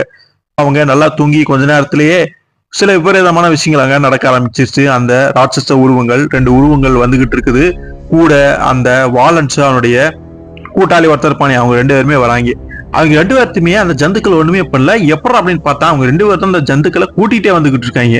அவங்களுக்கு பேரோட இருக்கும் போல இருக்கு, யமாஸ் யாப்லோஸ் அப்படின்னு சொல்லிட்டு, இதோ உங்களோட இடம் அதுதான், அவங்கள கொல்லுங்க அப்படின்னு அவன் கட்டளையிடுறான். அதை கேட்டுட்டு அந்த 2 ஜந்துக்களுமே போகுது. இதுல இருந்து நமக்கு ஒண்ணு நல்லா தெரியுது, அந்த ஜந்துக்களை கண்ட்ரோல் பண்றதே இவங்கதான் அப்படின்னு. இதுல அந்த டாக்டர் ஸ்டீவன்சனுக்கு என்ன பங்கு அப்படிங்கறதெல்லாம் நமக்கு இப்ப தெரியல. சோ குதிரைகள் அங்க ஏதோ ஆபத்து வரப்போறது அப்படிங்கறத புரிஞ்சுக்கிச்சு சத்தம் போட ஆரம்பிக்குது. டெக்ஸ்டர் உடனே சுதாரிச்சு எந்திரிச்சிடுறாரு. போய் தாக்குங்கள் அப்படின்னு அவன் அந்த வாலன்ஸ் அங்கேருந்து கட்டளையிட அந்த ஜந்துக்கள் அங்கே வந்துடுது. இதை பார்த்த டெக்ஸுக்கு அதிர்ச்சி அடையிறது.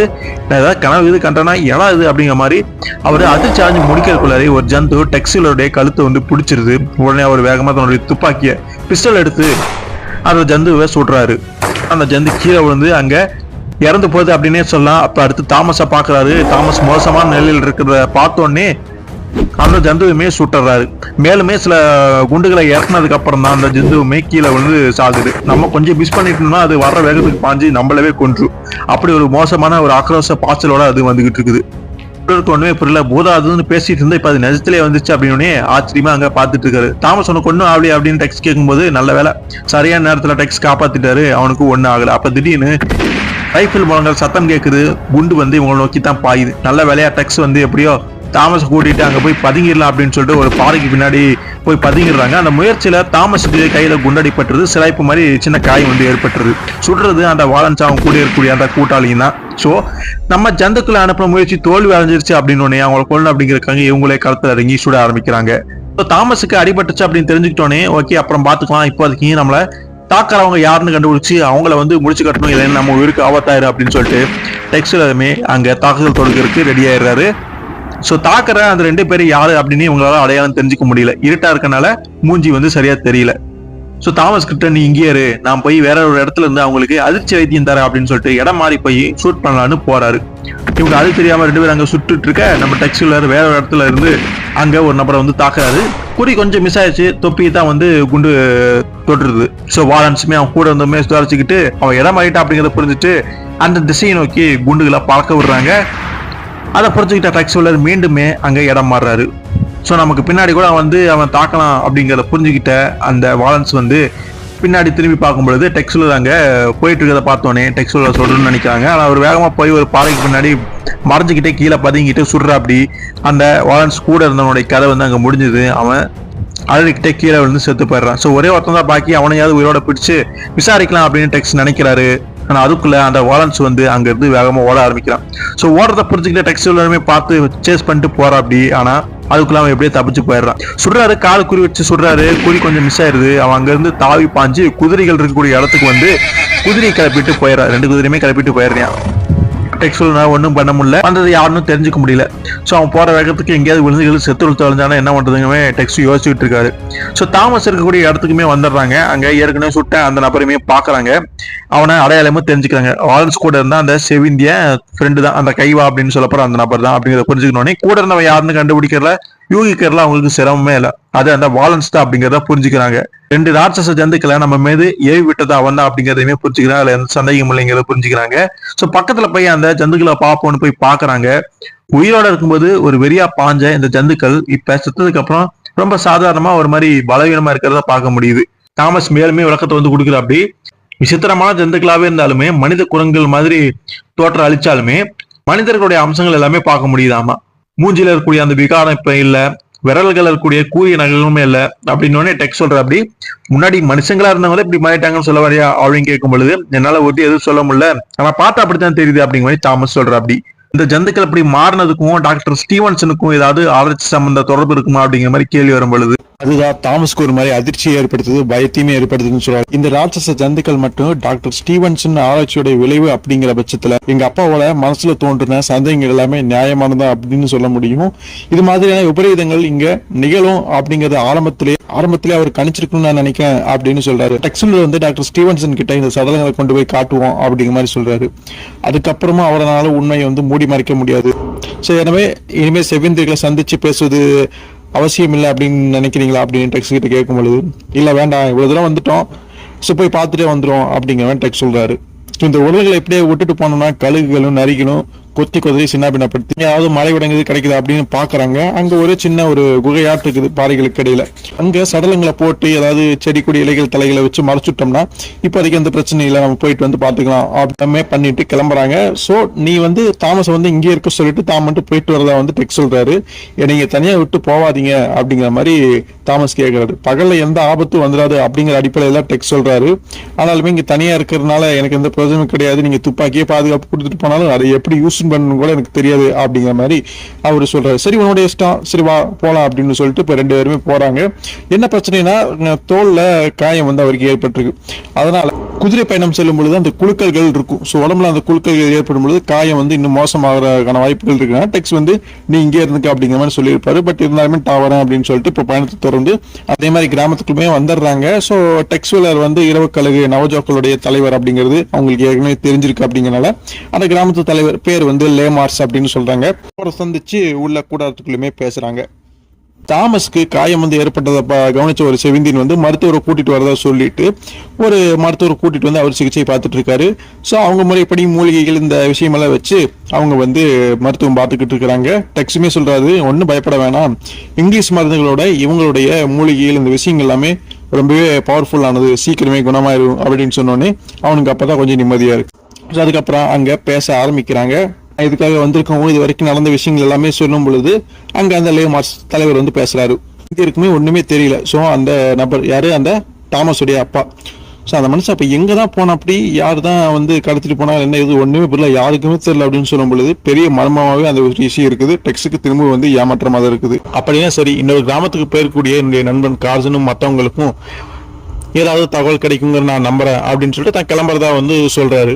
ஏன் அப்படி அவசரப்படுறீங்க, இங்க நைட்டு இருந்துட்டு போலாமா, தங்கிட்டு போலாம் அப்படின்னு லேமார்ஸ் அந்த தலைவர் சொல்லும் பொழுது எனக்கு ஆசையா தான் இருக்குது. ஆனா நைட்டு அவருக்கு முன்னாடி மலேரியா வாரத்தில் இருக்கக்கூடிய டாக்டர் ஸ்டீவன்சனுடைய மாளிகைக்கு நாங்கள் போகணும் அப்படின்னு சொல்லும் பொழுது என்ன அந்த சூனியக்கார வெள்ளையர் வீட்டுக்கா அப்படிங்கிற மாதிரி அதிர்ச்சி அடைகிறார். அப்படி ஸோ இவங்களுக்குமே ஒரு சூனியக்காரங்கிற மாதிரி தான் நினைச்சிருக்காங்க. நீங்க அப்படி சொல்றீங்க அப்படின்னு டெக்ஸ்ட் கேட்கும் பொழுது வழக்கமா எல்லாரும் என்ன சொல்லுவாங்களோ அதே விஷயங்களை தான் வந்து இவங்களுமே சொல்றாங்க. அந்த ஜந்துக்களால தங்கள் மக்களுக்கு ஏற்பட்ட பாதிப்புகள், பெண்கள் குறிப்பா வந்து தூக்கி கொண்டு போய் அவங்க இறக்கப்பட்ட இந்த விஷயங்கள் எல்லாமே அவங்க அங்க சொல்லி முடிக்கிறாங்க. மட்டும் இல்லாம ஸ்டீவன்சனை சூனியக்காரன் அழைக்கிறதுக்கு இன்னொரு காரணமே இந்த எலும்பு துண்டங்கள்லாம் போட்டு இந்த கருத்து கேட்கறது, ஆரிடம் சொல்றது, இந்த மாதிரியான ஒரு நம்பிக்கை அவங்களுக்கு இருக்கும்ல, அந்த மாதிரி எல்லாமே பண்ணியிருக்காங்க. அது சூனியக்காரர் வந்து ஒரு யமதூதன், மோசமானவன் அப்படிங்கிற மாதிரி, அதாவது சாவை வந்து கொண்டு வரக்கூடியவன் அப்படிங்கிற மாதிரி தான் தகவல் சொல்லியிருக்கும் போது. ஸோ கொடூரமான ஜந்துக்கள் அப்படிங்கிறத விட ஆவிகள், பேய் பிசாசுகள் மாதிரி தான் அந்த செவிந்திய மக்கள் நம்பிட்டு இருக்கிறாங்க.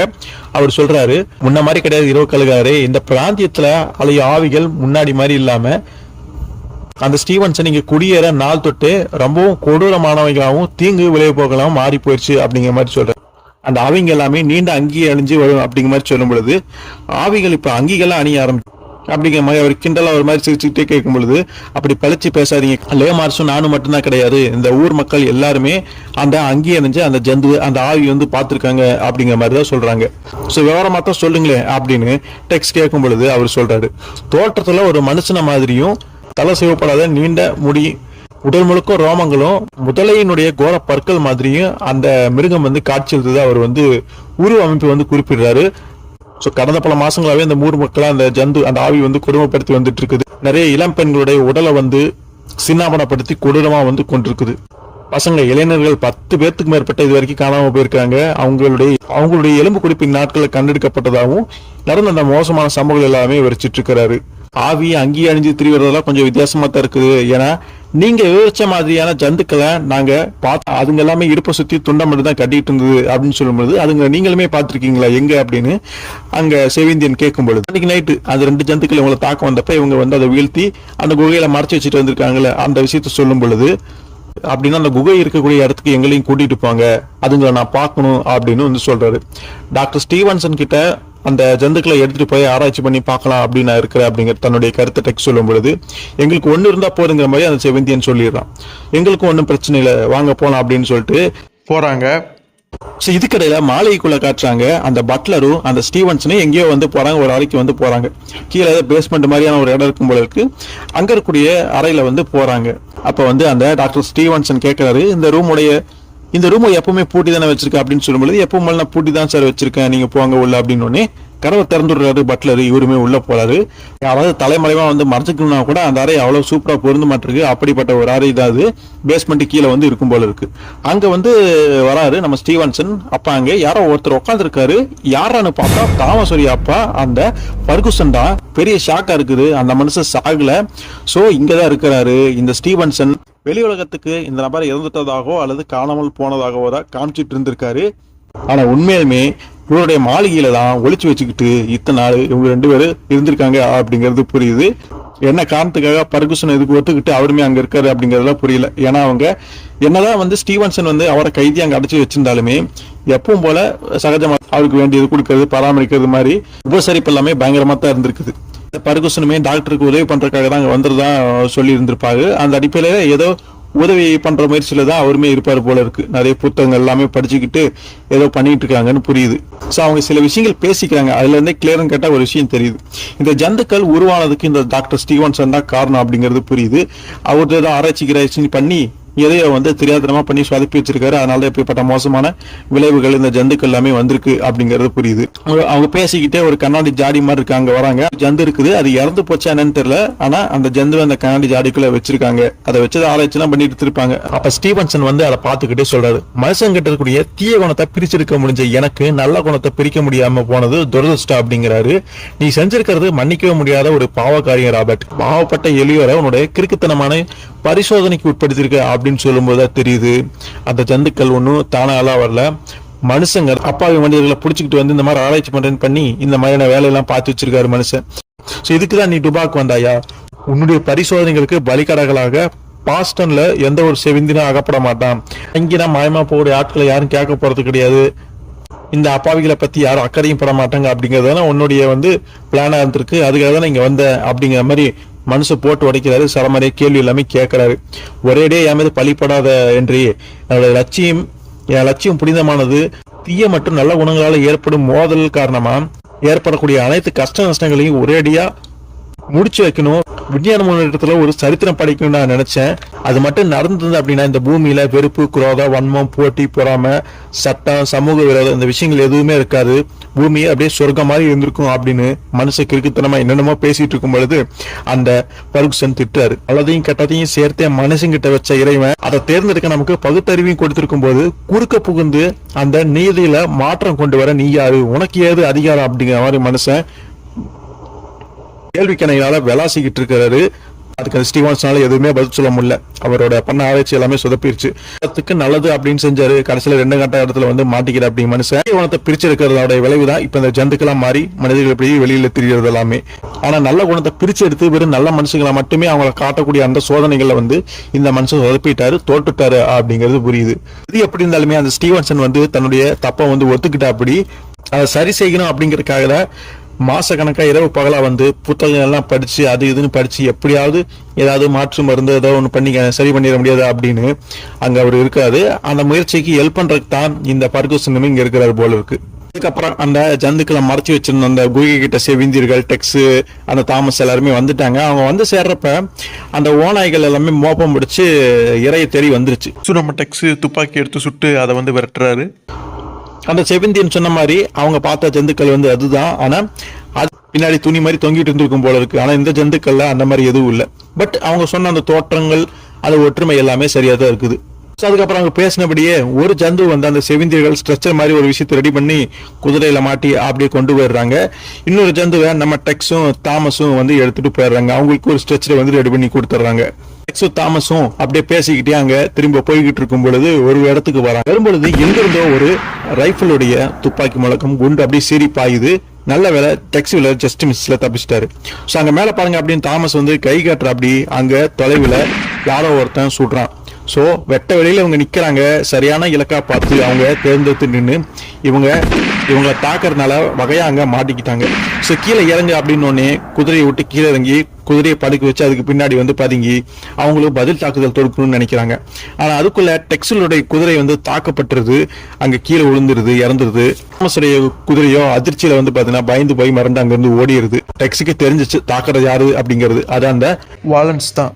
தன்னுடைய சகாய் இறந்துட்டாலுமே இவங்கள உயிரோட விட்டு வைக்கிறது ஆபத்து அப்படிங்கறத புரிஞ்சு திரும்ப நம்மளை தாக்கி கொல்றதுக்காக வந்திருக்கான் அப்படிங்கறத டெக்ஸ் புரிஞ்சுக்கிறா. அப்படி ஆனா பிரச்சனை என்ன, இவங்க வெட்ட வெளியில மாட்டிக்கிறதுனால ரொம்ப நேரம் இப்படியே தாக்கு பிடிக்க முடியாது அப்படிங்கறத டெக்ஸ் புரிஞ்சுக்கிறாரு.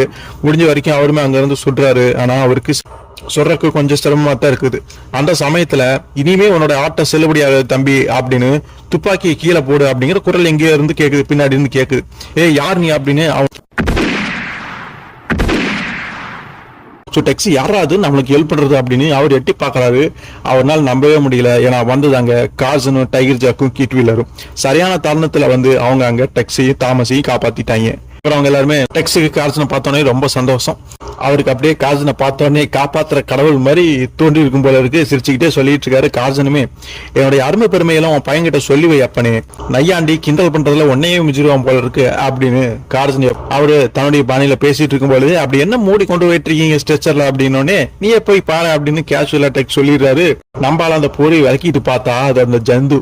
இவர் அப்படியே க்ளோஸ் அப்ல பாத்துருப்பாரு, பயந்து அப்படியே பின்னாடி வாங்கிட்டாரு பிசாசு. என்னதான் நடந்துச்சு, எதுக்கு இந்த ஜந்து இங்க இருக்குது அப்படிங்கிற அந்த கதை எல்லாமே டெக்ஸ் எடுத்து சொன்னதுக்கு அப்புறம் தான் கார்சன் கொஞ்சம் ஆடி போயிட்டாருன்னே சொல்லலாம். அவர் சொல்றாரு, ரேஞ்சர் வேலையெல்லாம் வேண்டாம், வீட்டோட மாப்பிள்ளையாவே வந்துன்னு என்னோட அத்தா அன்னைக்கே சொன்னாங்க, நான் தான் கேட்காம போயிட்டேன் அப்படிங்கிற மாதிரி காமெடி பண்ணிட்டு இருக்காரு மனுஷங்க. இப்போ ஒன்னும் குடிமூழ்கிடல, அந்த மாப்பிள்ளை உத்தியோகம் இன்னும் காலியா இருக்கான்னு கேட்டு பார்த்துட்டு சீக்கிரமா போய் சேர்ந்துக்க அப்படின்னு அவருமே கலாய்ச்சிக்கிட்டு இருக்காரு. ஸோ இவங்க கார்சன் போன அந்த கிராமத்துல யாராவது தெரிய வந்தது அப்படின்னு பார்க்கும்பொழுது அங்கேயே அதே மாதிரியான பதில்கள் தான் சொல்லியிருக்காங்க. அவங்களுக்கு ஒன்றும் பர்குசன் தாமஸுடைய அப்பாவை பத்தின எந்த தகவலும் கிடைக்கல, உருப்படியா எந்த ஒரு விஷயங்களுமே கிடைக்கல. ஸோ போனதுங்கிறது வெஸ்டா தான் போன மாதிரி ஆகிப்போச்சு. ஸோ அதுக்கப்புறம் 3 மணி நேரம் கழிச்சு அந்த மாளிகையுமே வந்தடைஞ்சிடுறாங்க. ஸோ கதவை வந்து வெளியில இருந்து டெக்ஸ்ட் தட்டும் பொழுது அங்க லாயத்துல பணியால் வேலை செய்யற ஒருத்தர் இருப்பான். உள்ள அவங்க அப்படியே வரும் பொழுது அந்த பணியால் வந்து பாக்குறான், அங்க ஒரு குதிரையில வாலன்ஸ் வந்து செத்து போன பணமா வந்து கிடக்கான். அவனை தான் தூக்கிட்டு வந்துகிட்டு இருக்கேன் அப்படின்னு அவனுக்கு அதிர்ச்சியா இருக்குது. என்னடா நம்ம பாஸ் இப்படி செத்து கிடக்கிறாரே அப்படின்னு பாக்குறிய அதிர்ச்சி அப்படின்னு டெக்ஸ் வந்து வேடிக்கையா கேட்கும் பொழுது அந்த பணியாளுக்கு ஒண்ணுமே புரியல, என்ன நடந்துச்சுன்னே தெரியல. அவன் ஒரு மாதிரி குழப்பத்துல இருக்கான். சரி கதவை சாத்திட்டு கொஞ்சம் வா உங்ககிட்ட பேசணும் அப்படின்னு ஜந்துவுமே திறந்து காட்டுறாங்க. அடுத்த கேள்வியை கேட்கறாரு, இதுக்கு முன்னாடி இந்த ஜந்துவை நீ பாத்திருக்கியா அப்படின்னு கேட்கும் பொழுது கிடையாது சார் அப்படிங்கிறான். உடனே டெக்ஸ் ஓங்கி குத்துறாரு, அவன் கீழே விழுகுறான். அவன் பதில் சொல்ற வரைக்கும் போட்டு மனுஷன் புரட்டி எடுக்கிறாருன்னே சொல்லலாம். ஆனாலுமே உண்மையை சொல்றதுக்கெல்லாம் ரெடி ஆகும். உடனே தன்னுடைய பிஸ்டல் வந்து எடுத்துக்கிறாரு, எல்லா புல்லட்ஸுமே வெளியில எடுத்துட்டு ஒண்ணு மட்டும் நான் உள்ள போட்டு உனக்கு எத்தனை வாய்ப்புகள் இருக்கு, அதுக்குள்ள நான் கேட்கிற கேள்விகளுக்கு பதில் சொல்லிட்டேன், நீ தப்பிச்ச இல்லைன்னு நீ செத்துரு அப்படின்னு அவர் வந்து அந்த துப்பாக்கி வச்சுட்டு அங்க மிரட்டுறாரு. பர்குசனுக்கு விட்டா இவர் கொடுறாரு போல இருக்கு அவனை அப்படின்னு பயப்படுறான். அப்ப டெக்ஸ் சொல்றாரு, இங்க பாரு நீங்க இருந்து போயிரு, உனக்கு இதெல்லாம் சரிப்பட்டு வராது, இதை பாக்குறதுக்கு உன்னால முடியலன்னா நீ வெளியில பாங்கிட்டு ஓரமா போய் நில்லு அப்படின்னு அந்த தாமஸையுமே அமைச்சிடுறாங்க. டெக்ஸ் கையில பிஸ்டலை வச்சுக்கிட்டு மிரட்டுறாரு. பொய் சொல்றதுக்குன்னு அதிகபட்சமா 5 வாய்ப்புகள் மட்டுமே இருக்குது, அதுக்குள்ள சொல்லிட்டீங்கன்னா பிரச்சனை இல்லை. அந்த 5 வாய்ப்புகளை கொண்டு எப்ப வேணாலும் வெளிப்பட்டு அவனை கொல்லலாம். சோ அவன் உடனே வாய் தருகிறது அவனுக்கு நல்லது. இப்ப கார்சன் பின்னாடி இருந்து நினைக்கிறாரு, என்னை விட பெரிய டுபாக்கூரா இருக்கானே, உள்ள ஒரு தோட்டா கூட இல்ல அப்படிங்கறதா நிஜம் அப்படின்னு சொல்லும் போதே தெரியுது. ஒரே ஒரு புல்லட் போட்டதா டெக்ஸ் சொன்னாரு, அதுவும் பொய் தான். ஒரு எம்டி பிஸ்டலை வச்சுக்கிட்டு தான் அங்க மிரட்டிக்கிட்டு இருக்கிறாரு. இது அந்த பணியாளுக்கு அந்த லாயத்துல வேலை செய்யறவனுக்கு தெரியாது. அவன் பயந்து போய் இருக்கிறியான். அப்பவுமே மனுஷன் வாயை திறக்கல, பயந்து போயிருந்தாலுமே உடனே வந்து பிஸ்டலை வந்து முழக்கிறாரு. உள்ள புல்லட் இல்லாதனால முதல் வாட்டி வந்து எப்படியும் மிஸ் ஆயிடுச்சு, தப்பிச்சிட்டோம் அப்படிங்கிற மாதிரி அவன் நினைக்கிறான். எனக்கு இதுக்கு மேலேயுமே பொறுமை பத்தாது, சீக்கிரமா சொல்லிட்டீங்கன்னா பிரச்சனை இல்லை அப்படின்னு சொல்லும் பொழுது 2வது வாட்டியுமே துப்பாக்கி முழக்க போறாரு. ஆனா அதுக்குள்ள உண்மையிலே பயந்து உண்மையிலுமே நான் சொல்லிடுறேன், என்னை விட்டுருங்க அப்படிங்கன்னு சொன்னோன்னே எல்லா விஷயங்களுமே அவங்க சொல்ல ஆரம்பிக்கிறான். கார்சன் தாமஸ் ஒரு வாரமா கூட்டிட்டு போய் பேசுறாரு. மில்லர் ஒரு பிறவி நடிகன், 6 தோட்டாக்களையும் வெளியில எடுத்துட்டு இன்னும் ஒன்னே உள்ள இருக்குன்னு சொல்லிட்டு எல்லாத்துக்கிட்டையும் டிராமா பண்றான் பாத்தியா, அது தெரியாம நீ கலவரம் அடைஞ்சு டெக்ஸோட சேரை கொண்டாந்து அங்க வைக்கிறாரு. அவன் தன்னை ஆசுவாசப்படுத்திக்கிட்டு எல்லா உண்மையிலுமே அங்க சொல்ல ஆரம்பிக்கிறான். இந்த விவகாரம், இந்த விஷயம் எல்லாமே ஸ்டீவன்ஸ் முன் வச்சது ஒரு வேண்டுகோளுக்கு இணங்கலா அப்படிங்கிற மாதிரி சொல்றாங்க. ஆராய்ச்சியில ஏற்பட்ட பிழை காரணமா பரிசோதனைக்கு உட்படுத்தப்பட்ட அந்த செவிந்திய மேய்ப்பர்கள், அதாவது செவிந்தியர் ஆட்கள்கள், ஆடு மேய்க்கிறவங்க இவங்களா இருப்பாங்களா, அவங்க தான் பயங்கர ராட்சச ஜந்துக்களா உருமாறி இருக்காங்க. உடல் வலிமை அசாத்தியமானது, பறந்து தாவக்கூடிய ஆற்றலுமே பயங்கரமா இருந்திருக்குது. அந்த வாலன்ஸ் வந்து மனசுல ஒரு மோசமான திட்டம் எல்லாமே அவனுக்கு வர ஆரம்பிச்சிருக்குது. இந்த ஜந்துக்களை நம்மளால கண்ட்ரோல் பண்ண முடிஞ்சதுன்னா இதை வச்சு எதை வேணாலும் சாதிக்கணும் அப்படிங்கிறத புரிஞ்சுக்கிட்டு அதுங்களுக்கு பயிற்சி கொடுக்க ஆரம்பிச்சிருக்காங்க. அந்த சர்க்கஸ்ல எல்லாம் மற்ற விலங்குகளுக்கு எப்படி பயிற்சிகள்லாம் கொடுத்து தங்களுடைய கண்ட்ரோலுக்கு வர வைப்பாங்க, அது மாதிரி வந்து ட்ரை பண்ணி இருந்திருக்கான். ஸோ நிலைமை கைமீறி போச்சு, அந்த ஜந்துக்கள் வாலன்ஸை தாக்க வருது அப்படிங்கிற பொழுது இவங்க கூட அலாயத்தில் வேலை செய்யக்கூடிய ஆட்கள் வந்து தயாரா இருக்கணும் அப்படிங்கறக்காக துப்பாக்கிகளை கையில ஏந்திக்கிட்டு பாதுகாப்புக்கு அங்க நிறுத்தார். ஸோ ஒரு சமயம் வாலன்ஸோட உயிருக்கு ஆபத்து வரவிருந்த சமயத்துல ஒரு ஜந்துவை வந்து சுட்டு கொண்டிருக்காங்க. ஆனாலுமே சில ஜந்துக்கள் சில வாரங்கள் அப்படியே பயிற்சி அப்படி இப்படின்னு கொடுத்து எப்படியோ வந்து ஒரு ஜந்து வந்து கண்ட்ரோல்ல கொண்டு வந்துட்டான் போல இருக்கு. அந்த ஜந்துக்கள் அதிகமா வாலன்ஸ் கிட்ட தான் ஒரு மாதிரி கண்ட்ரோலா இருந்திருக்குன்னு சொல்லலாம். இந்த பணியாள் கிட்டையும் அந்த இன்னொருத்தன் இறந்து போனே கைவா அவங்கிட்ட வந்து கொஞ்சம் முறைப்பா தான் நடந்து, அதனால இவங்க கொஞ்சம் வந்து தள்ளியா இருந்திருக்கிறாங்க. ஸோ வாலன்ஸோடைய அடுத்த கட்ட நடவடிக்கை, அதாவது அந்த ஜந்துக்களை கண்ட்ரோல் எடுத்ததுக்கு அப்புறம் மாதிரி வண்டி இருக்குது, அந்த கோச் வண்டி மாதிரியுமே அந்த வண்டியை ரெடி பண்ணியிருக்காங்க. ஆனா ஒரு பாக்ஸ் மாதிரி வெளியில இருந்து பார்த்தா அதுக்குள்ள என்ன இருக்குன்னு தெரியாத மாதிரி வந்து அதை வடிவமைச்சிருக்கிறாங்க. வழிப்பறி பண்றதுக்கு, கொள்ளையடிக்கிறதுக்கு இந்த மாதிரி வந்து அந்த பாக்ஸுக்குள்ள வந்து அந்த ஜந்துக்களை உள்ள வச்சு யாருக்கும் தெரியாம கொண்டுட்டு போயிட்டு நினைச்ச காரியத்தை சாதிச்சுட்டு திரும்ப அந்த வண்டியிலேயே அந்த ஜந்துக்களை ஏத்திட்டு ரிட்டர்ன் போறது, இந்த மாதிரி தான் வந்து அந்த வாலன்ஸ் வந்து வேலையை வச்சுட்டு தெரிஞ்சிருக்கான். ஸோ அந்த ஜந்துக்களுக்கு பலம் அது அதிகமா, செவரும் ஏறவும் தெரியுது, ஒரு தூரத்துல இருந்து ஒரு இடத்துல இருந்து இன்னொரு இடத்துக்கு தூரமா பாயவும் முடியுது. அப்படிங்கறனால அந்த சக்தி எல்லாமே கரெக்டா பயன்படுத்தி கொள்ளையடிக்கிறது, ஸ்டேஜ் கோச் வண்டிகள் வரதை வழிப்பறி பண்றது, அப்படி இப்படின்னு நிறைய திருட்டுத்தன டூலி எல்லாமே பண்ணியிருக்கான். ஸோ அந்த நிகழ்வுகளில் சம்பந்தப்பட்ட பயணிகள், மற்ற ஆட்கள், நபர்கள் எல்லாமே இருப்பாங்கல்ல, இவங்க எல்லாமே மிச்சமதியை உயிரோட இருந்தாங்க. அவங்கள வெளியில பார்த்து சொல்லி பிரச்சனை ஆயிரும்ல, அதனால வேற வழி இல்லாம அவங்களையுமே கொண்டுறாங்க. தடையுமே விட்டு கொண்டாந்து எல்லா மக்களையுமே கொண்டு இருந்திருக்காங்க. ஸோ அதனால அந்த வழிப்பறி சம்பவங்கள், திருட்டு சம்பவங்கள் யாரு செய்றா என்னன்னே தெரியல. ஏதோ ஒரு போக்குரிக்கும் போல அல்லது மெக்சிகன் எல்லையில் இருக்கனால அந்த இடத்துல இருந்து வந்த கொலைக்காரங்களோ அப்படிங்கிற மாதிரியான கருத்துக்கள் எல்லாமே மக்கள் மத்தியில் அங்கே பேசப்பட்டு இருக்குது. ஆனால் யாருமே நினைச்சு பார்த்துருக்க மாட்டாங்க இந்த ஜந்துக்கள் தான் வந்து கொள்ளையடிச்சிட்டு போகுது, வாலன்ஸ் இந்த மாதிரிலாம் பண்ணிட்டு இருக்காங்க. பிளாஷ்பேக் கதையை வந்து நமக்கு அங்கே சொல்லிக்கிட்டு இருக்காங்க. ஸோ அடுத்து டெக்ஸ்ட் கேட்கிறாரு, உங்களுடைய முயற்சி எப்பயாவது தோற்று போயிருக்கா அப்படின்னு கேட்கும் பொழுது, ஒரே ஒரு முறை 2 நாளைக்கு முன்னாடி சொல்லும் பொழுது நமக்கு தெரியுது டெக்ஸ்ட் குழுவினர் குறுக்கிட்டு அந்த வண்டி ஓட்டி காப்பாத்தினாங்கல்ல, எடுத்துட்டு போனாங்கல்ல, அந்த சம்பவத்தை தான் குறிப்பிடுறான். ஸோ கெட்ட வழியில அவைகளாம் நாங்கள் பயன்படுத்த தொடங்கிய நாள் முதலாவே இன்னைக்கு வரைக்கும் மொத்தம் 4 பூதங்களை இழந்து விட்டு, இன்னைக்கு பலியான இந்த 2மே கணக்குல சேர்த்தி இல்லை அப்படிங்கிற மாதிரி சொல்றான். ஸோ 4+2 கடவுளே, மொத்தம் எத்தனை பூதங்கள் தான் இங்க இருக்குது அப்படிங்கிற மாதிரி தாமஸ் வந்து அதிர்ச்சி அடைகிறான். ஒரு வருஷத்துல டாக்டர் ஸ்டீவன்சன் 1 டஜனுக்கும் மேற்பட்ட ஜந்துக்களை வந்து எங்க கிட்ட ஒப்படைச்சாரு. அதுங்களை பத்திரமா பராமரிக்க வாலன்ஸ் வந்து ஏற்பாடு செஞ்சிருந்திருக்கான். டெக்ஸ்ட் கேட்கிறாரு, அதுங்களை என்ன செஞ்சீங்கன்னு டாக்டர் எப்பயுமே உங்ககிட்ட கேட்டது இல்லையா அப்படின்னு கேட்ட டாக்டர் வந்து வாலன்ஸ் மீது ரொம்பவே நம்பிக்கை வச்சிருந்தாரு. அந்த ராட்சச ஜந்துக்களை ரொம்ப தொலைவு கொண்டு போய் சுட்டு கொண்டு அதை எரிச்சு சாம்பல் ஆக்கிருங்க அப்படிங்கிற மாதிரி சொல்லியிருக்காரு. ஆனா இவங்க அதை பண்ணவே இல்லை. டாக்டருக்கே தெரியாம அந்த லாயத்துல கீழே நிலவரையாட்ட ஒரு இடம் இருக்கும் போல இருக்கு. பாத்தீங்கன்னா தனித்தனி கூண்டுகள் மாதிரி செஞ்சு அங்க இந்த ஜந்துக்களை அடைச்சு வச்சு இந்த மாதிரி பயிற்சி கொடுத்தது, மறைச்சு வச்சுக்கிறது, எல்லா வேலையுமே அங்க வாலன்ஸ் வந்து பார்த்திருக்கிறான். இன்னும் அந்த கூண்டுல பூதங்கள் இருக்கா அப்படின்னு டெக்ஸ்ட் கேட்கும்போது இன்னும் 2 தான் இருக்கு அப்படின்னு, சரி வந்து எங்களுக்கு காட்டு அப்படின்னு கீழே வந்து அந்த நபர் வந்து டெக்ஸ்ட் குழுவினரை கூட்டிட்டு போறான். நிலவரைங்கிறது ரொம்பவே பெருசா தான் இருக்குது, படிக்கிட்டு நீண்டு கீழே போய்கிட்டே இருக்குது. இவங்களும் போய் அங்க பாக்குறாங்க, நிறைய கூண்டுகள் வந்து அங்க இருக்குது. அதுலதான் அந்த ஜந்துக்களை அடைச்சி வச்சிருந்திருக்காங்க. சோ அந்த 2 ஜந்துக்கள் இருக்கக்கூடிய அந்த கூண்டுகள் பக்கமும் போறாங்க.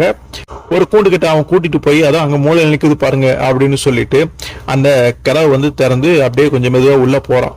அப்படி உள்ள போயிட்டு பேச, ஒன்னும் பயப்படாத, கையில சாட்டையோ ஈட்டியோ எதுவும் இல்லை, உன்னை எதுவும் பண்ண மாட்டேன் அப்படின்னு சொல்லும் பொழுது அந்த கூண்டுக்குள்ள இருந்த அந்த ஜந்து வந்து ஆக்ரோஷம் அது பாட்டுக்கு வேற கழுத்தை பிடிச்சி அப்படியே வந்து பாத்தீங்கன்னா திரும்பி போட்டுட்டு மாட்டிருக்காங்க. அவன் செத்து போயிடறான்ட்ருக்கு.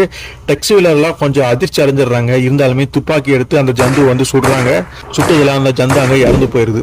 பணியாளி என்னன்னா அப்படின்னு தாமஸ் பாக்குறா, அப்படி சாமி எழுந்துரு அப்படின்னு சொல்றா. அப்படி ஆனா அவனுடைய முதுகெலும்பு உடஞ்சிச்சாட்டுறக்கு மனுஷாங்க செத்து போயிட்டான் அப்படிங்கிறது புரிஞ்சுக்க முடியுது. ஸோ இத்தனை நாள் கூண்டுகளை வச்சு அவங்க ரொம்ப கொடுமைப்படுத்திருக்காங்க. அதனால பழி தீர்த்துக்கணும் அப்படிங்கிற இந்த வெளியில வந்து ஜந்து வந்து அந்த சரியான வாய்ப்பை பயன்படுத்திட்டு அவனை கொண்டுருச்சு அப்படிங்கிறது புரியுது. அது மட்டும் இல்லாமல் அங்கே ஒரு ஈட்டி மாதிரி ஒன்று இருக்குது. ஸோ இதுதான் வந்து பார்த்தீங்கன்னா அதுங்களை துன்புறுத்துறதுக்கு கட்டுப்பட்டு இருக்கிறதுக்காக இதை வந்து பயன்படுத்தியிருக்காங்க அப்படிங்கிற மாதிரி டெக்ஸ்ட் வந்து அதை காமிச்சுக்கிட்டே சொல்லிட்டு இருக்காரு. அதுக்கப்புறமா இன்னொரு ஜந்துவுமே காட்டுறாங்க. அது இன்னொரு கூண்டில் இருக்கு. ஆனால் அது மாதிரி ஆக்ரோஷம் இல்லாம கொஞ்சம் சாதுவா இருக்குது. இப்போதைக்கு அந்த பணியாளருடைய உடலை அப்புறப்படுத்திட்டு போய் நேரம் டாக்டர் ஸ்டீவன்சனை சந்திச்சு பேசலாம் அப்படின்னு டெக்ஸ்ட் சொல்லும் பொழுது, எப்படி பேச பிளான் போட்டிருக்க அப்படின்னு கார்சன் கேட்கிறாரு. முன்னறிவிப்பு எதுவுமே இல்லாம ஜந்துவோட உடலை கொண்டு போய் அங்க டேபிள் முன்னாடி வச்சு அவருடைய ரியாக்ஷனை பேச்சுவார்த்தை ஆரம்பிக்கலான்னு மனுஷன் அங்க அசால்ட்டா சொல்லிட்டு இருக்கிறாரு. ஸோ ஸ்ட்ரெச்சர்ல இருந்து அந்த ஜந்துவை தூக்கிட்டு நேரா மாளிகைக்குள்ள அந்த வீட்டுக்குள்ளேயுமே போறாங்க. மெயின் ஹாலில் கொண்டு வந்து அந்த ஜந்துவுமே வச்சிடறாங்க. உள்ள வந்ததுக்கு அப்புறமா தாமஸ் கிட்ட டெக்ஸ்ட் சொல்றாரு, டாக்டர் ஸ்டீவன்சன் எவ்வளவு உடம்பு சரியில்லைனாலும் பரவாயில்ல, அவர் இப்ப இங்க வந்தாகணும் அப்படின்னு ஆல்ஃபிரட் அந்த பட்லர் தேடி பிடிச்சி சொல்லு அப்படின்னு ஸ்டீவன்சன் கிட்ட இருந்து உண்மையை வரவழைக்கிறதுக்கு இந்த வழிமுறை தான் சரின்னு நீங்க நினைக்கிறீங்களா வில்லர் அப்படின்னு தாமஸ் கேட்கும் பொழுது, என்ன இருந்தாலும் ஒரு நோயாளி அப்படிங்கிற மாதிரி சொல்ற. அப்படி பயப்படாத, விபரீதமா எதுவுமே நடந்துடாது அப்படின்னு தாமஸுமே சரி ஓகே அப்படிங்கிற மாதிரி அந்த பட்லர்கிட்ட போய் சொல்லிட்டு கூட்டிட்டு வரக்கு போறா. அப்படி கார்சன் அப்ப அதிர்ச்சியில மனுஷன் மண்டை போட்டார்னு என்ன பண்றதுங்க மாதிரி சொல்லும் பொழுது, குழப்பிக்காத கார்சன், அவர் நோயாளியா நடிக்காது அப்படிங்கிறத என்னுடைய கணிப்பு அப்படிங்கிற மாதிரி சொல்றாரு. அப்புறம் 20 நிமிஷங்களுக்கு அப்புறமா அந்த இடத்துல வந்து பாத்தீங்கன்னா ஸ்டீவன்சனும் பட்லருமே வந்துடுறாங்க. ஸோ அவங்க எடுத்துட்டு வந்த அந்த பாடியை வந்து பார்க்க சொல்லி சொல்றாங்க. ஆல்ஃபிரட் வந்து அந்த துணியை வந்து எடுக்கிறாரு. அந்த ஜந்து தான் அது. அதை பார்த்த உடனே அதிர்ச்சி அடைகிறாரு அந்த ஸ்டீவன்சன். இதை கண்டுபிடிச்சிங்க எடுத்தீங்க அப்படின்னு கேட்கும் பொழுது விளக்கமா சொல்ற அப்படின்னு இது வரைக்கும் நடந்த விஷயங்கள் அந்த பணியால் சாமி சொன்ன எல்லா விஷயங்களுமே சொல்லும் பொழுது மேலும் அதிர்ச்சியா அந்த ஸ்டீவன்சன் இருக்குது. ஏற்கனவே என் நிலைமை மோசமா இருக்குது, நிறைய தப்பு பண்ணிட்டு இருக்கேன்னு நினைச்சிட்டேன், இல்லை இதுவரையா அப்படிங்கிற மாதிரி இன்னுமே நிறைய பழி என் மேல ஒழுகு போதே அப்படின்னு மனுஷன் இருந்துக்கிறாரு. என்னுடைய தப்புனால பாதிப்புக்குள்ளான இந்த பாவப்பட்ட உயிர்களை அழிச்சிட்டு அப்படின்னு வாலன்ஸுக்கு நான் உத்தரவிட்டிருந்தேன். இப்படி சுயலாபத்துக்காக பயன்படுத்துவான்னு நினைக்கவே இல்லை அப்படிங்கிற மாதிரி அவர் அங்கே கவலையாக சொல்லிட்டு இருக்காரு. இப்போ பட்லர் வந்து இந்த மருந்து குடிங்க சார் அப்படின்னு எதையோ கொண்டு வந்து கொடுக்குறான். இனி அதுக்கு அவசியம் இல்லை ஆல்ஃபிரட். மனசை அமைதியடைய வைக்கக்கூடிய இந்த மருந்தால வேதனையால வந்து தவிக்கூடிய என்னுடைய ஆன்மாவுக்கு இதமளிக்க முடியாது அப்படிங்கிறாரு. ஸோ நடந்தது என்ன அப்படிங்கிறது உங்களுடைய தரப்புல இருந்து நீங்க தெளிவா எல்லாமே சொல்ல வேண்டிய கட்டாயம் வந்துருச்சு அப்படிங்கிற மாதிரி டெக் சொல்லும் பொழுது கண்டிப்பா நான் சொல்றேன் அப்படிங்கிற மாதிரி அவர் சொல்ல ஆரம்பிக்கிறாரு. நான் செஞ்ச தவறுனால இப்படி ஒரு விபரீதம் நடந்திருந்தாலுமே என்னுடைய லட்சியம் வந்து தூய்மையானது என்பதுதான் நீங்க புரிஞ்சுக்க வேண்டியது. மனுஷங்க கஷ்டப்படக்கூடாது, எப்பவுமே சந்தோஷமா இருக்கணும் அப்படிங்கிற நல்ல நோக்கத்தோட தான் நான் இந்த ஆராய்ச்சியில இறங்கினேன். டாக்டர் தத்துவார்த்தமான இந்த விளக்கத்தை எல்லாமே விட்டுட்டு நேராக விஷயத்துக்கு வாங்க. உங்களுடைய ஆராய்ச்சிக்கு உட்பட்டு சுமார் 12 அப்பாவி செவிந்தி இளைஞர்களை நீங்க கடத்திட்டு வந்திருக்கீங்க என்பதை நான் ஞாபகப்படுத்துறேன் அப்படின்னு டெக்ஸ் கொஞ்சம் கோபமாவே அங்க பேசுறாரு. நானும் அதை மறுக்கல. பல கோடி மக்களுடைய நலனுக்காக இப்படி ஒரு சிலர் தியாகம் பண்ணாலும் பரவாயில்ல, தப்பு இல்லை அப்படிங்கிற மாதிரி நான் நினைச்சேன். ஆனா நடந்தது என்ன? யாருக்கும் எந்த நன்மையுமே நடக்கல.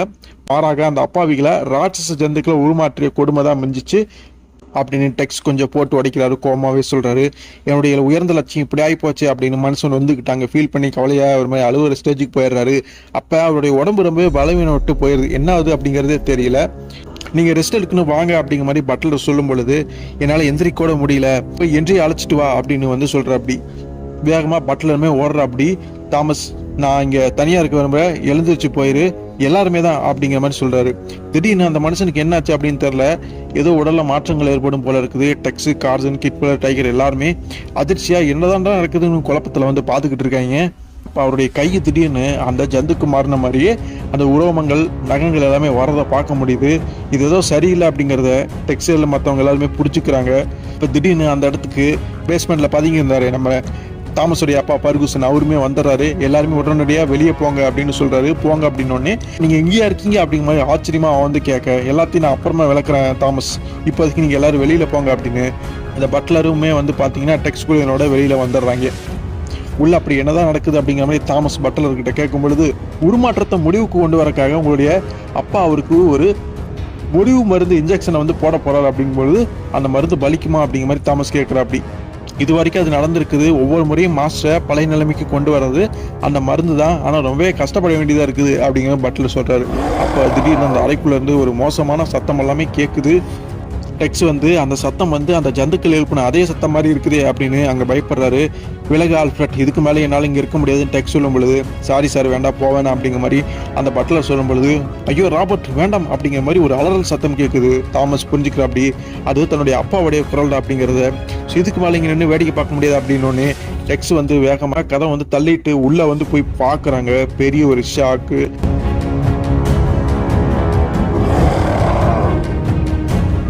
அது அந்த டாக்டர் ஸ்டீவன்சன் தான். பட் அவருமே ஜந்துவா ஒரு மாதிரி இருக்கிறாரு. அந்த செவிந்தியர்கள் பார்த்ததா சொன்னாங்களே, ஒரு அங்கி அணிந்த ஆவி அப்படின்னு சொல்லிட்டு, அந்த அங்கி அணிஞ்சிருக்கக்கூடிய அந்த ஜந்து யாரான்னு கேட்டிங்கன்னா இதுதான் அந்த ஜந்து. ஸோ அந்த ஜந்து வந்து அந்த தாமஸுடைய அப்பாவுடைய கழுத்து நிறுத்தி கொல்லக்கூடிய அந்த ஸ்டேஜில் வந்து இருக்குது.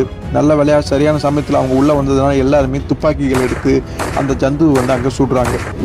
ஆனால் அவ்வளோ தூரம் சுற்றும் ஆக்ரோஷம் வந்து திரும்ப வந்து தாக்க வருது. மற்ற ஜந்துக்களோட கொஞ்சம் பவர்ஃபுல்லாக இருக்கும் போல இருக்கு. இருந்தாலுமே மேலும் வந்து தொடர்ந்து சுட்டுக்கிட்டே இருக்கனால அந்த ஜந்து அங்கே கீழே விழுந்துருது. அதாவது அந்த ஸ்டீவன்சன் அங்கே விழுந்துடுறாரு. அவர் அங்கே இறந்து போயிடுறாரு. நல்ல வேலையா தாமஸுடைய அப்பாவுக்கு ஒன்று அவளை மூச்சு வர கொஞ்சம் கஷ்டமாக இருந்தாலும் எப்படியா சமாளித்து எந்திரிச்சிட்டாரு. எல்லாமே அங்கே சரியாயிடுச்சு அப்படின்னு சொல்லலாம். ஆனால் இந்த டாக்டர் ஸ்டீவன்சன் ஒரு வழியாக அங்கே இறந்து போயிட்டாரு. ஸோ அதுக்கப்புறம் டாக்டர் பர்குசன் எல்லா விஷயங்களுமே சொல்ல ஆரம்பிக்கிறாரு. ஸோ செவிந்தியர்கள்கிட்ட நடத்தியிருக்காரு இந்த பரிசோதனைகள். அதில் தான் அவங்க வந்து ஜந்துக்கெலாம் மாறினாங்க. அது எல்லாமே ஃபெயிலியர் ஆயிடுச்சு. அதனால் தாம் இதே வந்து யூஸ் பண்ணிக்கலாம் அப்படின்னு இப்படி ஒரு விபரீதமான முடிவு வந்து ஸ்டீவன்சன் எடுத்துருப்பார் போல இருக்கு. அதனால இப்போ அவருமே ஜந்துவாக மாறி இருக்காரு. ஆனால் அவர்கிட்ட நிகழ்ந்த உருமாற்றங்கிறது ஆரம்பத்தில் சில நிமிஷங்கள்லேயே போயிருந்திருக்குது. அவர் பழைய நிலைமைக்கு திரும்ப வந்திருக்காரு. ஸோ டாக்டர் பர்கூசனுமே புத்தகம் அது இதுன்னு படித்து வந்து ஒரு முறிவு மருந்தை வந்து எப்படியோ ரெடி பண்ணி வச்சிருக்காரு. ஸ்டீவன்சனுடைய இந்த ஆராய்ச்சி பைத்தியக்கரத்தனமானது, இயற்கைக்கு முரண்பட்டது அப்படிங்கிற கருத்து என்னுடையது. இது என்னுடைய பையனுக்குமே தெரியும். அது காரணமாக எங்களுடைய நட்பில் வந்து விரிசல் ஏற்பட்டுச்சு. அவரவருக்கு தனிப்பட்ட லட்சியம், அதில் மற்றவங்க குறிக்கிறதுக்கு ஏது அதிகாரம்? புனிதமான நோக்குடைய தன்னுடைய லட்சியத்தை எப்படியாவது சாதிக்கணும் அப்படிங்கிற வெறிதான் அவரை முடிவில் பரிசோதனையை நடத்தியே தீரணும் அப்படிங்கிற விஷயத்தை வந்து தூண்டி விட்டுருக்குது. பல மாதங்களுக்கு முன்னாடி ஒரு நாள் இரவில் தன்னுடைய உருமாற்றம் நிகழ்ந்திருந்ததை பார்த்து அவர் முறிவு மருந்தை உட்கொண்டிருக்காரு. அதை சாப்பிட்ருக்காரு. கொஞ்ச நேரத்திலேயே பழைய தோற்றத்துக்கு திரும்பியும் வந்திருக்காரு. முறிவு மருந்தை அடிக்கடி தொடர்ந்து யூஸ் பண்ணி வந்ததுனால அதோடைய செயல்திறன், அதோடைய பவர் வந்து கம்மியாயிட்டே வந்திருக்குது. ஒவ்வொரு தடவையுமே அதிக அளவில் அந்த மருந்தை வந்து எடுத்துக்க வேண்டியதாக இருக்குது. அவர் முழுசாக பழைய நிலைமைக்கு திரும்பிட்டதா சொல்லவே முடியாது. சில சிக்கல்கள், பிரச்சனைகளுமே அங்கே வர ஆரம்பிச்சிருக்குது. மேலவே முடியாத இக்கட்டில் மாட்டிக்கிட்டு வெளிப்பதுக்கிட்டு இருந்த டாக்டர் ஸ்டீவன்சன் 3 மாதங்களுக்கு முன்னாடி தன்னுடைய நிலைமையை விளக்கி கடிதம் எழுதியிருந்தாரு. எங்ககிட்ட இடையில இருந்த ஆழமான நட்பின் விளைவாகவே உடனே புறப்பட்டு வான்னு என்ன கேட்டுக்கிட்டாரு. அப்போ தாமஸ் என்கிட்ட சொல்லியிருக்கலாம்ல அப்படிங்கிற சொல்லாததுக்கு காரணம் இருக்குது. தாமஸ் அவர் என்கிட்ட பகிர்ந்துக்கிட்ட ரகசியங்கள் எல்லாமே எக்காரணம் கொண்டு வெளியில் போயிடக்கூடாது அப்படின்னு கெஞ்சி கேட்டுக்கிறதுனால எனக்கு வேறு வழி இல்லை, அவருடைய விருப்பத்தை வீண முடியல அப்படின்னு சொல்கிறாரு. அதுக்கப்புறம் அவர் தன்னுடைய ஆராய்ச்சியை கைவிட்டுட்டாரு. எப்படியாவது நம்ம வந்து பழைய இயல்பு நிலைக்கு திரும்பினா போதும் அப்படிங்கிற மாதிரி நினச்சிருக்காரு. நாங்கள் 2 பேருமே கூட்டாக சேர்ந்து இயல்பு நிலைக்கு நிரந்தரமாக திரும்பணும் அப்படிங்கிறதுக்காக தேவையான ஒரு பவர்ஃபுல்லான ஒரு முறிவு மருந்தை ரெடி பண்ணணும், கண்டுபிடிச்சிட முடியும் அப்படிங்கிற நம்பிக்கையில் தான் இருந்தோம். அதனால தான் என்னை இங்கே வரவழைச்சார். அவர் இங்கே கடந்த 2 மாதமாகவே என்னுடைய ஃப்ரெண்டை வந்து எப்படியாவது காப்பாற்றணும் அப்படிங்கிறதுக்காக வெறியாக ராப்பாகலாம் புத்தகங்களை படிச்சுட்டே இருந்தேன். என்னுடைய முயற்சி வெற்றி பெற்று தான் நான் நினச்சேன். ஆனால் இப்போ இல்லைங்கிறது நிறுவனமாயிருச்சு உங்களுடைய முன்னிலையில் அப்படின்னு சொல்லும்போது தான் தெரியுது. அவர் கண்டுபிடிச்ச அந்த முறிவு மருந்து தான் இப்போ போட்டிருப்பாங்க போல இருக்குது. பட் அது எப்படியே வேலை செய்யலை. கொஞ்சம் விட்டுருந்தா அவரே வந்து செத்துருப்பார். எப்படியா டெக்ஸ் புள்ளியினரை வந்து காப்பாற்றிடுறாங்க. அப்போ டெக்ஸ் வந்து கேட்குறாரு ஒரே ஒரு கேள்வி. அப்படின்னா அவர் ஜந்துவாக உருமாறினப்ப என்ன மாதிரியான காரியங்கள் ஈடுபட்டாருன்னு கேட்கும் பொழுது நாம் அதை பற்றி அவசியம் பேசணுமா அப்படின்னு அந்த பர்கூசன் கேட்குறாரு. சமயத்தில் அவர் செஞ்ச குற்றங்களை பற்றி நான் ஏற்கனவே விமா செவிந்தர்களை வந்து தெரிஞ்சுக்கிட்டேன், அதை உறுதிப்படுத்திக்க தான் நான் உங்ககிட்ட கேட்டேன் அப்படின்னு டெக்ஸ் சொல்கிறாரு. இளம் பெண்களை தூக்கி போய் உடலை பயங்கரமாக கிழிச்சு சின்னாபினப்படுத்திய ராட்சசன் செஞ்சு செத்தொழிஞ்சிட்டான் அப்படின்னு அவங்ககிட்ட போய் சொல்ல விரும்புகிறேனா அப்படிங்கிறாரு. நீங்கள் அதை தாராளமாக சொல்லலாம் வில்லர். அந்த ராட்சசன் செஞ்சு இப்போது உயிரோடு இல்லை தான். நான் இங்கே வந்து சேர்ந்தப்ப மாதம் ஒரு முறை உருமாற்றம் நடந்துட்டு இருந்தது. அது நடக்கும்போது ஆல்ஃபர்ட் ஓடி வந்து என்னை எச்சரிப்பான். ஸ்டீவன்ஸ்னால தாக்கப்படக்கூடிய ஆபத்தை தவிர்க்க பரிசோதனை கூடத்தை விட்டு வெளியே வரணும்னு. ஆல்ஃபர்ட்டுக்கு மட்டும் அந்த ஆபத்து இல்லையே என்ன அப்படின்னு தாமஸ் கேட்கும் பொழுது, இல்லை அது என்ன காரணம் அப்படிங்கிறது எனக்கே தெரியல. அந்த ஜந்து அவனுக்கு எந்த ஒரு தீங்குமே எந்த கெட்டதுமே செஞ்சதில்லை. எதனாலன்னு தெரியல. பட்லர் வந்து காலங்காலமாக கூடவே இருந்ததுனாலே என்னமோ தெரியல. அந்த ஆல்ஃபர்ட் மட்டும் ஜந்துவாக இருந்தாலுமே அவருக்கு அடையாளம் தெரிஞ்சதுனால எதுவும் பண்ணல என்னன்னு தெரியல. ஸோ தன்னுடைய மாஸ்டருடைய பரிதாப நிலையை பார்த்து அவன் ரொம்பவுமே தான் இறக்கப்பட்டான். இந்த ஜந்து இயல்பாக வெளியில் சுற்றி திரிகிறதுக்கு சுதந்திரமாக போட்டும் அப்படின்னு சொல்லிட்டு வெளியிலுமே விட்டுட்டு வந்திருக்கான். அப்படி அந்த ஜந்து வெளியில் போகிறப்ப இல்லாமல் அந்த நீளமான அங்கேயுமே பின்னாடி உடுத்திட்டு போயிருந்துருக்குது. ஸோ இதைத்தான் அந்த செவிந்தர்கள் பார்த்து வந்து நமக்கு சொல்லியிருந்திருக்காங்க. ஸோ இதெல்லாமே ஆல்ஃபர்ட்டுக்கு தெரிஞ்சதான் பண்ணியிருக்காரு. தன்னுடைய மனசாட்சிக்கு விரோதமாக தான் இந்த விஷயம் எல்லாமே பண்ணியிருந்திருக்காரு. வேறு வழி இல்லாமல் தன்னுடைய மாஸ்டருக்காக இதை பண்ணியிருக்காரு.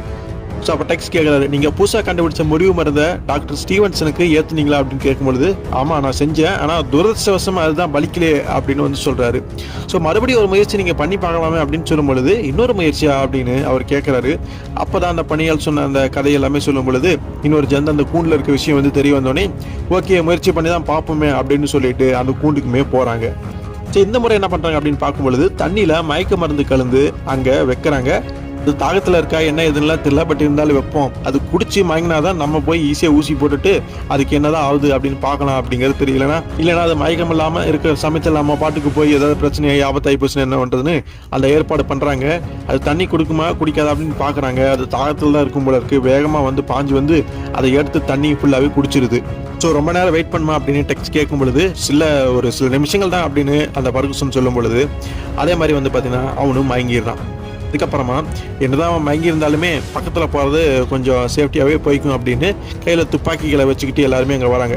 நம்ம டெக்ஸ் டைகரை பார்த்து நீ அந்த ஈட்டி எடுத்துக்க அப்படின்னு சொன்னோடனே அங்கே எல்லாமே துப்பாக்கியை பிடிச்சிட்டு முன்னாடி நிற்கிறாங்க. பர்கூசன் போய் அந்த இன்ஜெக்ஷனை வந்து அந்த ஜந்துவுக்கு போடுறாரு. போட்டதுக்கப்புறமா எவ்வளோ நேரம் ஆகும்னு கேட்கும் பொழுது ரொம்ப நேரமெல்லாம் ஆகாது, அதுவும் கொஞ்சம் நேரத்துலேயே மாற்றத்தை காட்டும் அப்படிங்கிற மாதிரி பர்கூசன் சொன்னோடனே 10 நிமிஷம் கழித்து பார்க்குறாங்க. அந்த உடலில் மாற்றங்கள் தெரிய ஆரம்பிக்குது.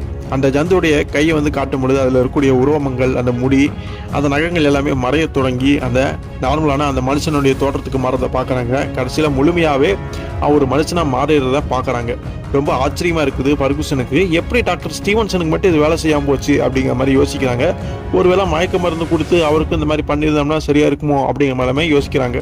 பட் எது எப்படி இருந்தாலுமே முறிவு மருந்து வேலை செஞ்சிருச்சு அப்படிங்கிறத புரிஞ்சுக்கிறாங்க. ஸோ கொஞ்ச நேரத்திலேயே அந்த நபருமே மயக்கத்திலிருந்து எழுந்திருக்கிற அப்படியே அவன் ஒரு செவிந்தியன் தான், அந்த பீமா செவிந்தியன்.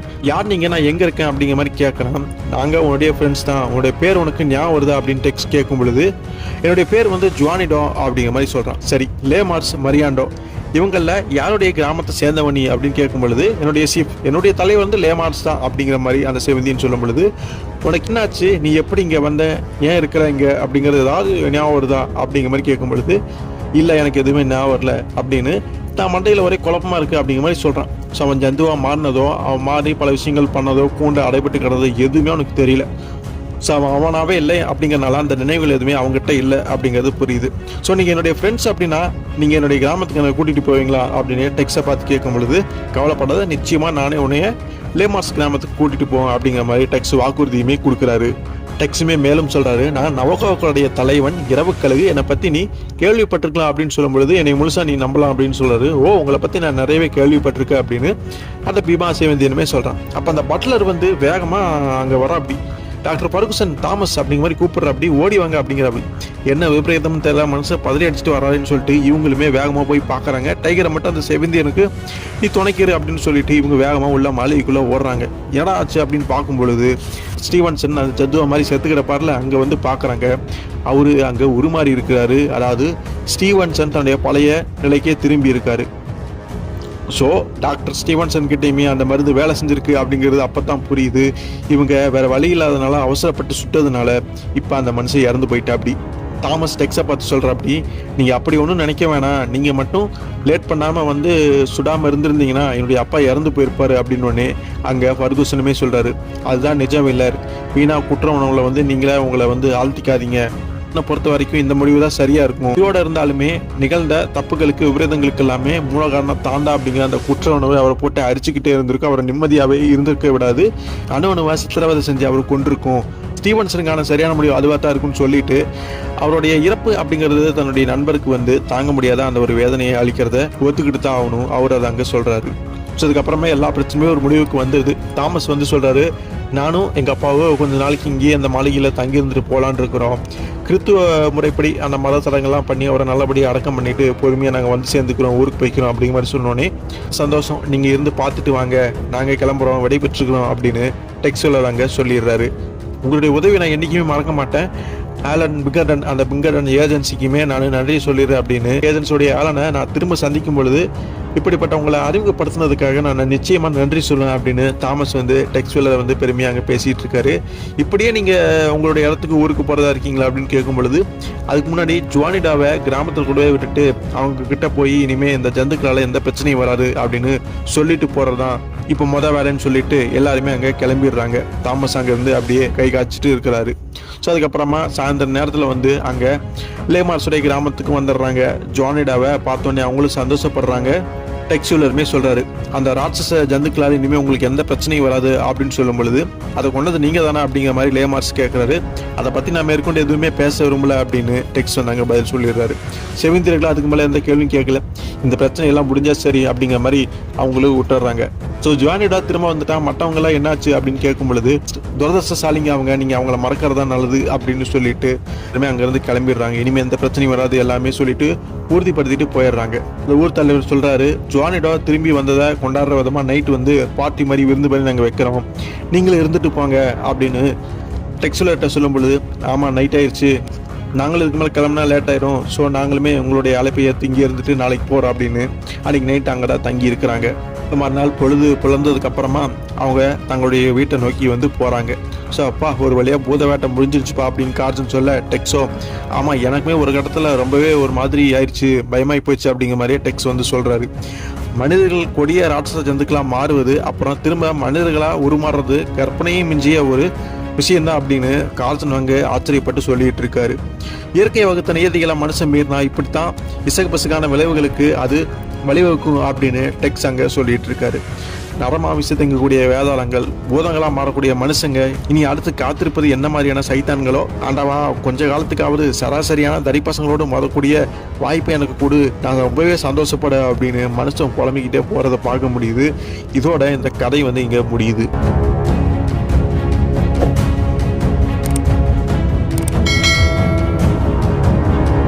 வழக்கமான டெக்ஸ்ட்ல இருந்து மாறுபட்டு கொஞ்சம் சயின்ஸு ஆறு அப்படி இப்படின்னு டிஃப்ரெண்ட்டாக உண்மையிலுமே பூதங்களை வச்சு நமக்கு கதை சொல்லியிருக்காங்க. வேற லெவலில் இருந்திருக்கும் அப்படின்னு நான் நினைக்கிறேன். இன்னொரு டெக்ஸ்டுடைய தரமான கதை தான் இது. நிச்சயமாக நீங்கள் லைக் பண்ணியிருந்திருப்பீங்க. பிடிச்சிருந்து அப்படின்னா லைக் பண்ணுங்கள், ஷேர் பண்ணுங்கள், எல்லாத்துக்குமே தெரியப்படுத்துங்க. குறிப்பாக சப்ஸ்கிரைபும் பண்ணிக்கங்க. அடுத்த ஒரு சுவாரஸ்யமான ஒரு வீடியோலையோ ஒரு கதையிலையோ உங்களை சந்திக்கிற வரைக்கும் நன்றி நண்பர்களே.